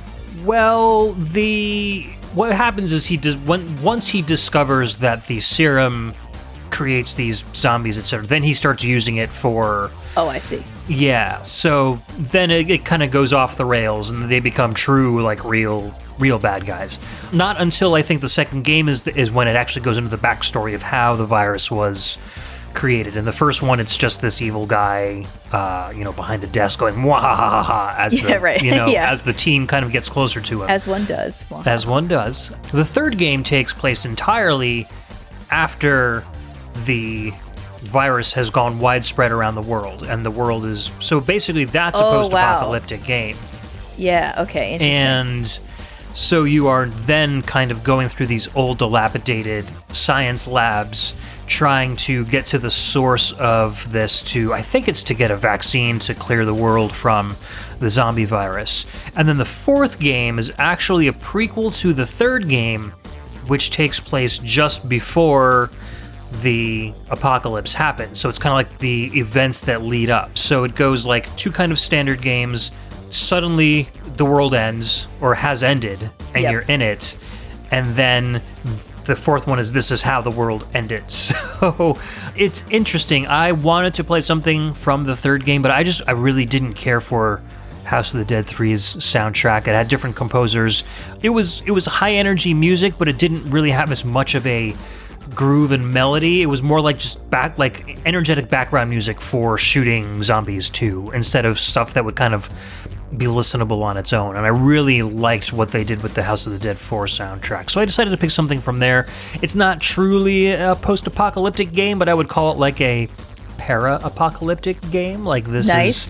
This is the story of the apocalypse in that timeline. So yeah, I mean, it's a great, fun game that I've played over and over again. I played the first 2 games on the Dreamcast like crazy. Ended up getting some light guns so that we could play it better than with the controller.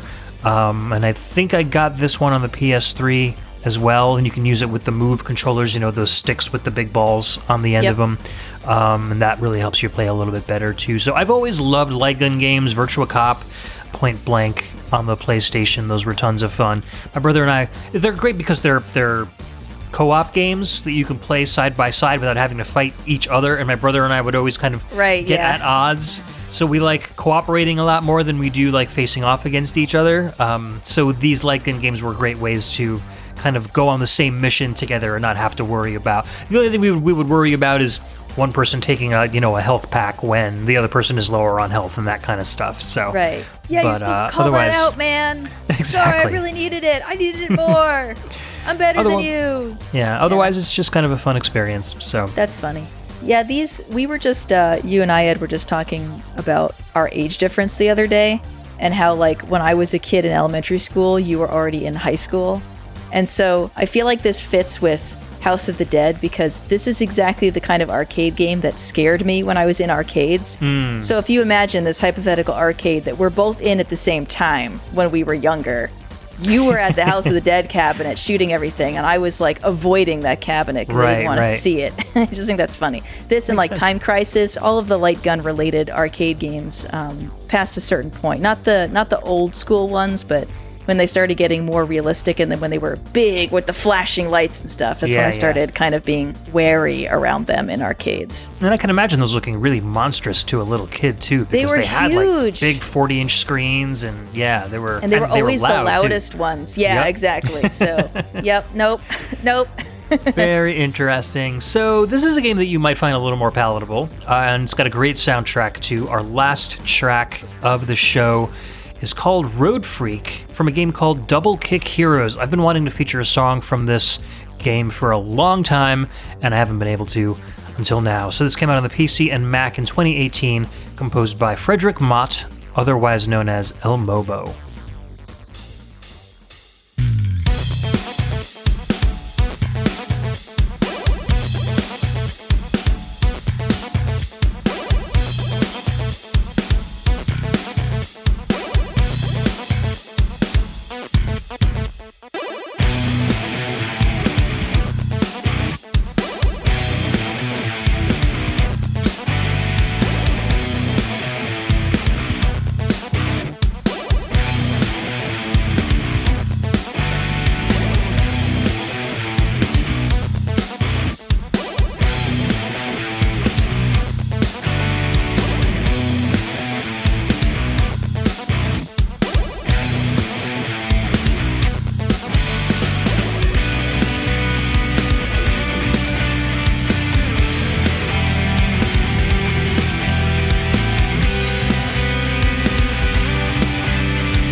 All right, that was Road Freak from Double Click Heroes, the PC and Mac 2018 release, composed by Frederick Mott, aka El Mobo. El Mobo is more like his demo scene name.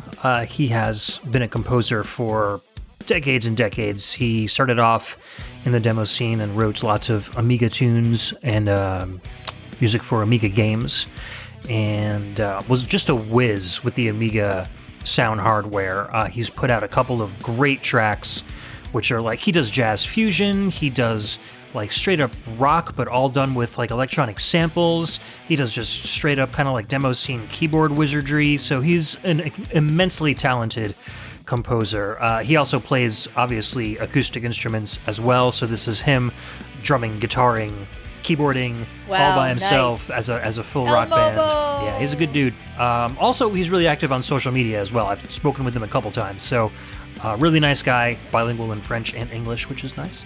So yeah, he has been kind of hyping this game for quite a while. It's one of the first games in a while that he's actually composed the music for, and it was built around the music that he wrote. So, ooh, what does that mean? I know you're going to tell me, but I wanted to ask. Yeah, the premise of the game is, I love the way it starts, because it starts with, it's all, pixel art, and there's a picture of an older man with like a navy uniform on, like a hat and the dress blues, and he's staring at the camera and he's like, "Ladies and gentlemen of the United States, don't worry, we've got this all under control." And then the TV just blows up and you see all these zombie feet run by, and then the camera pans up and the whole world is just like gone, like decimated around it. So obviously the government's lying to you. And then it pans to this rock band who's about to start their concert, and they start playing this rockin' song, and then the curtain opens up and it's like everyone in the crowd is zombies. They're all like screaming for brains and everything. So the rock band runs away. One of the members like splits off in a different direction, and they're like, "She got the car, she left us, I hate her, blah blah blah, we're all gonna get eaten." And then she drives by with the car and picks him up, and so they all drive away on this car with all these zombies following them. Yep. The rest of the game is a rhythm-based game. So you're all in the car, where the car's like big enough to fit like everybody. The drummer sets up his drum set, and everybody breaks out their like guitar and the two guitars and the microphone. And so you're playing to the music, and as you play to the music, there's like gun barrels on the ends of the guitars and like on the drum kit and everything. So you're shooting the zombies behind the car to the rhythm of the songs as the songs are playing. So it's basically like that's about it. It's more like a mobile game, even though it's on the PC, but it's just straight left to right. You're driving in this car and you're trying to take out these zombies by playing to the music. And it's really fun. It's got a great soundtrack, like I said. You go through some different environments, and the story goes a little further as you get through different stages. But towards the end, it gets pretty frantic, where you're kind of like really clicking along with all the music that's on the screen. So it's cool. That sounds awesome. Yeah. That sounds so cool. What'd you think of this track, though, by the way? I thought it was a pretty mellow groove in contrast to some of the other stuff that we've listened to, which is sort of interesting because it sounds like it's a full throttle kind of situation. This is one of the slower songs on the soundtrack. A lot of the other ones were like really like intense metal that might not have been great for like a final track for this episode. Oh, sure, yeah, because we all need to go to bed after this. Yeah, I also like the fact that he threw in a couple of like chiptune arpeggios here and there, because it's kind of like a throwback to his old demo scene compositions as well. So I kind of wanted to demonstrate that he could do that as well. So, but yeah, fun game. Not too much to say beyond what I just told you. It's very simple, but it's got it's almost like playing a music video, basically, because you've got these full-fledged songs. Some of them have vocals, like guest vocalists. Some have guest guitarists, so the sound changes up every once in a while. And you're just basically shooting zombies as you go. So there isn't much of a post-apocalyptic world that I could describe, because it's more of like a for fun kind of a game than a let's contemplate humanity after the nuclear bombs went off kind of a game, you know? So yeah, no, this is Guitar Hero with zombies. Essentially, yeah. And a car. Exactly. Done a little more simplistically. So you said you wanted to talk about something about House of the Dead that you didn't get a chance to. Oh yeah, and it kind of fits in here too. It's just a side zombie conversation.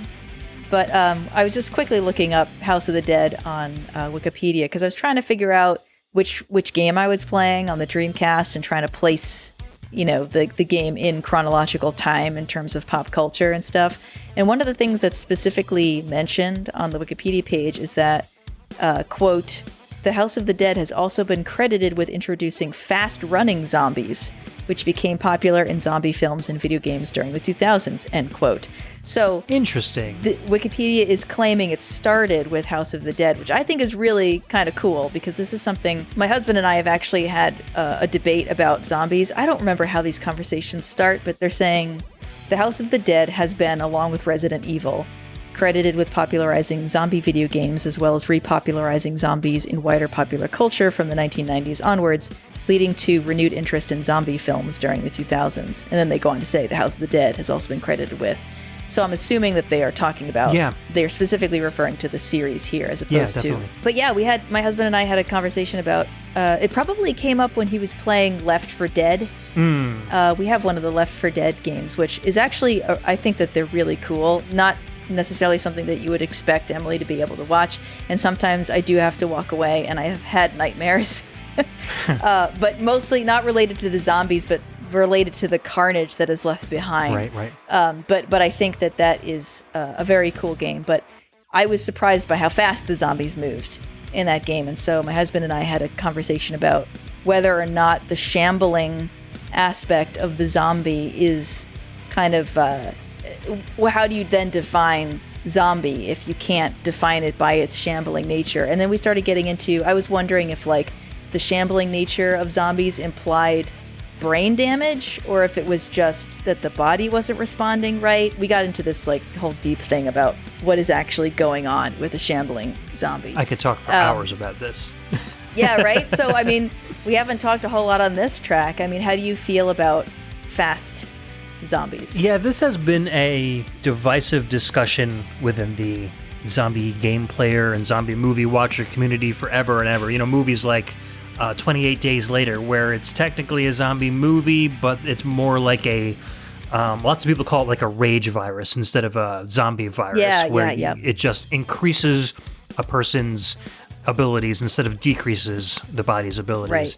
And I like to still count it in the zombie genre, so I would still call them a zombie. I think that, you know, it's almost like a natural byproduct of zombies becoming popular, because you can't just have the same zombie monster over and over and over again. You can't make, even if you're a completely different production company with different actors in a different environment, if you have the same threat, people are going to get bored of that. So it's necessity is the mother of invention. You're going to need to create a slightly different type of monster with different abilities, and I think that is why that these fast zombies, these rage virus monsters, ended up coming into popularity. And I believe that the intention of all of the people who made these movies were to make a zombie movie, but just a little bit different.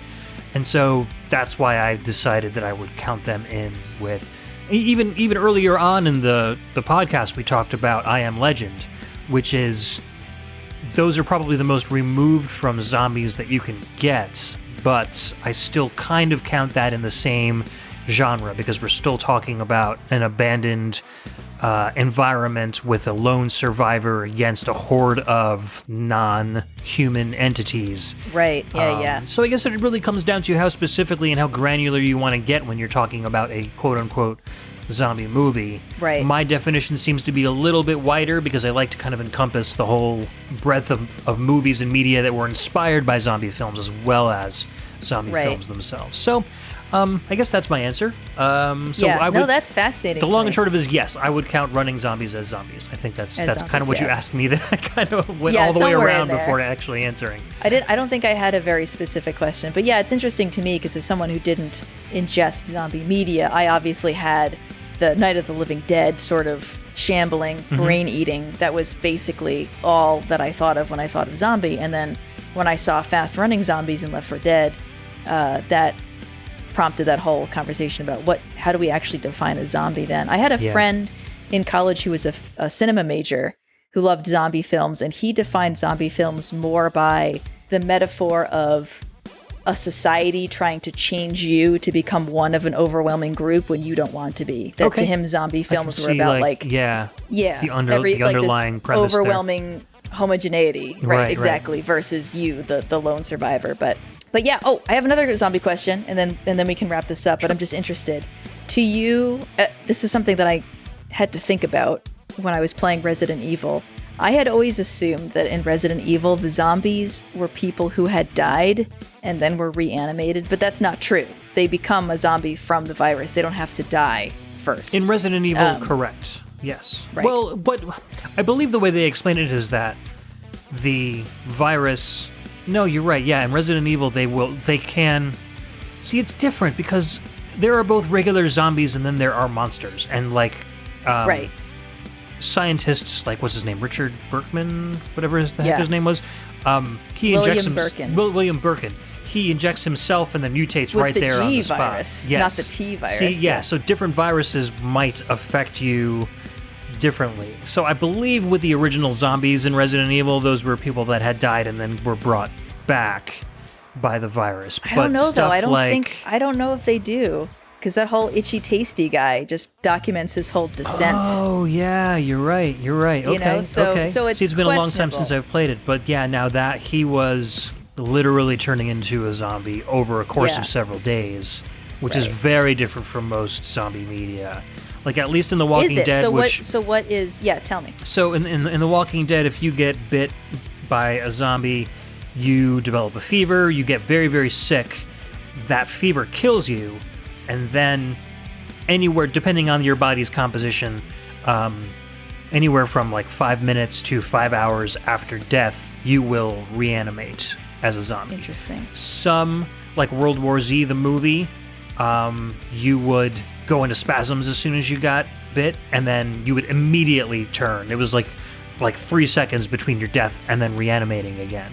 So that whole aspect of it changes, but usually 90% of the media, you will have to die first before you come back. You can't really be an undead unless you die first. Otherwise, you're just an affected living person. So, can I bring up a huge conversation topic that we're not going to get into, but I just think is interesting to think about in terms of zombies? We'll leave it as food for thought for the listeners. Okay, so food for thought. I think that in fiction, the entire convention of a person having to die and then become reanimated as a zombie is because of the belief in a human soul.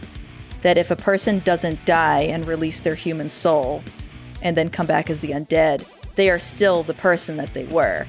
So I think that sidesteps the ethical, moral conundrum of, this is still the person that I knew, can I kill them? And that was a whole other conversation that my husband and I had of the, like, if I were a zombie, would you be able to kill me? And whether or not it would really be you. Because if you don't believe in a soul, then there is no purpose to that fictional idea of having to die first, because you're still, if your brain is still intact and you're still you, it's still you, and the death is not, it doesn't serve a plot purpose. Agreed. And just a quick response to that, yes, even in The Walking Dead, there's been instances, or at least one instance that I can immediately reference, where a priest found his entire congregation had turned after they had locked themselves in the church.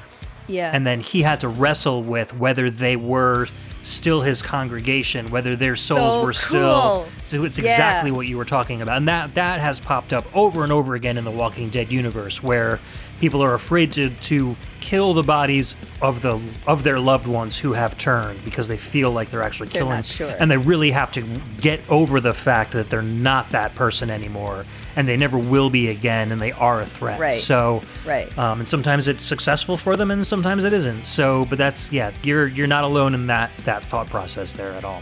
I love thinking about that. Let us end on a promise, Ed. Promise me, if I become a zombie and I'm trying to kill you, that you will kill me. I promise. I've always been in that boat where as soon as you turn, you are no longer who you were, and there is no regret. Yes, I know promise that of you as well. I don't know of anybody who wants to actually be a zombie and run around like that and be a threat to other people. So I will be happy to take you out for the good of the rest of the post-apocalyptic survivors. Thank you. Speaking of post-apocalyptic survivors, we have an outro track that you have chosen for the show. What are we going to play? Oh, we're going to listen to an ultra classic. We're going to listen to the song Still Alive from Portal by Jonathan Colton and sung by Ellen McLean, the voice of GLaDOS. I love this song. it's such a great song, and I know that probably everybody knows it, but I think that it sums up this episode very well because it's obviously a post-apocalyptic world, but it's also sung by someone who does not give a damn about what has gone on, really. And so it's from this narrative voice who is everything wrong that has led to this, and they still don't care because whatever, we'll make advancements for those who are still alive. No problem. Everybody who's dead, it happens. So I thought that it sort of summed up the feeling. Yeah, the dead people are just collateral on their way to their research, essentially. Right, so it's the perfect kind of psychotic means to an end. Yeah. You know? And do robots have souls? Well, that's a good question. Does GLaDOS have a soul? That's another question for another podcast. Maybe we could do a robots podcast at some point. That would be fun. I would so be into that. Yeah. You know how to call me. Absolutely. And it is interesting to think of Portal as a post-apocalyptic game, too, because at the end of Portal, I don't want to spoil too much, but you don't really see much of the world outside of where you are. Right. And then in the second game, they imply that much time has gone on and that you're like maybe the only person left. So right. Yeah, it's a really interesting kind of take on a post-apocalyptic genre where you are kind of at the mercy of your environment, a very limited environment. So I'll leave it at that, and maybe we'll talk more about that on a future show. But I think Portal would fit in a robots episode very well. Absolutely.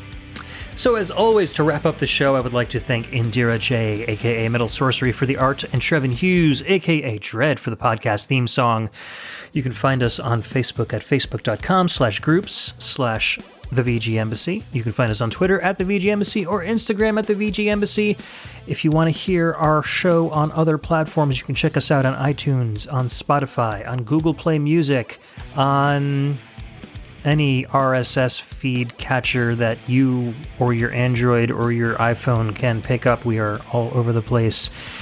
You can also check out our Patreon site at patreon.com/The VG Embassy. And speaking of which, we are in our second year of Patreon rewards, which means wow, congratulations. That anybody, yes, thank you. Anyone at our audio attaché tier, that would be Cameron Werma, Carlos from the Heroes 3 podcast, and Scott McElhone, you guys get to offer up some suggestions for a blind listen episode. Yes, I love those. I those love them great. Too. They're so much fun to do. So if you guys have any ideas, please shoot them my way. If you want to join the Audio Attaché membership to suggest a blind listen episode, please go over to the Patreon site and sign up for that tier. As always, I'd like to thank our VG emissaries as well: Chris Murray, Chris Myers, Ben the Dyad Dishman, John Jekyll, Chris Steenerson, and Jordan Werma from the Table to Stage podcast. Our tourists: Cameron Childs, Michael Bridgewater from Forever Sound Version, and Donovan Orofino, and our patron saint of VGM podcasts, Alex the Messenger. I hope you guys are having a decent time in the apocalypse and that you guys still have electricity. I'm looking at this list of people and trying to imagine what the tiers would be in a post-apocalyptic world. So Alex the Messenger is probably like the priest who's turned a church into a sanctuary and like opened up the basement so that people can be safe down there. Yes, the patron saint of VGM podcast listeners. Yeah, the audio attaché, perhaps they're the folks who go out on missions to get supplies, maybe? I can see that. The ones that are trusted on the outside to be able to, get stuff and come back. Yeah. I can see that. The VG emissaries, they might be the people who stay within the camp and they're holding cook it down. The food that the people bring back and, make sure everything stays neat and organized. And I feel like the tourists are the folks that we're currently patching up right now. Yes. We're helping them out. They've just come in. They're a little battered. The VG emissaries welcome to the family. I know that not welcome to the family. This family has been in swing for such a long time, but I had to turn it into a story. Our new little family. Yes, exactly. Emily, thank you so much, because this was originally going to be a solo show, and I feel like it would have been an entirely different experience and a much more lonely, maybe more appropriately lonely experience for a post-apocalyptic show, but having you to talk to and kind of work through these environments and how things might realistically work was such a joy, and it's always fun to have you on. So thank you so much. Oh, thanks. Thanks for having me here. I mean, I loved hearing all this from you, with this being a genre that you love and one that I don't know a whole lot about. So I feel like I not only had fun and listened to some great music, but I also got to know you a little bit better and then learned a lot of stuff. Isn't that cool? Fast zombies. Thank you, House of the Dead. That's what the VG Embassy is all about, learning about us and the world around us. Kind of like National Geographic or something. Yeah. I'm the National Geographic of VGM. I just coined it. Boom. That's a little presumptuous, but anyways. Start writing those grants. Exactly. So at some point, I do like that robot idea, so we'll have to discuss that further and see if we can make that work. Absolutely. In a couple weeks, we got more fun shows coming up. I have lots of really cool guests, some of which have been on the show before and some of which are going to be brand new to the show. I can't wait to let you guys hear them. All right, as always, this is Ed signing off for the VG Embassy. Peace out. Say goodbye. Bye. Thanks. You're welcome. This was a triumph. I'm making a note here, huge success. It's hard to overstate my satisfaction. Aperture science. We do what we must because we can. For the good of all of us, except the ones who are dead. But there's no sense crying over every mistake. You just keep on trying till you run out of cake. And the science gets done and you make a neat gun for the people who are still alive.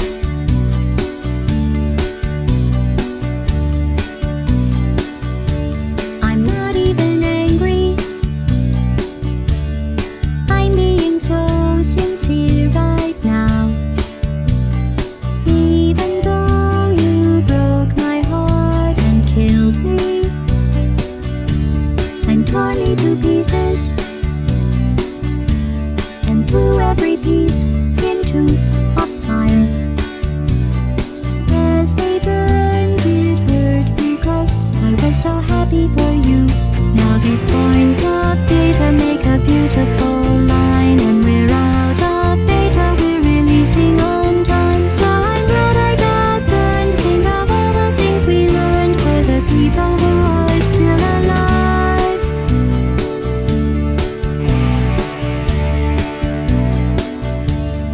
Go ahead and leave me. I think I prefer to stay inside. Maybe you'll find someone else to help you. Maybe Black Mesa.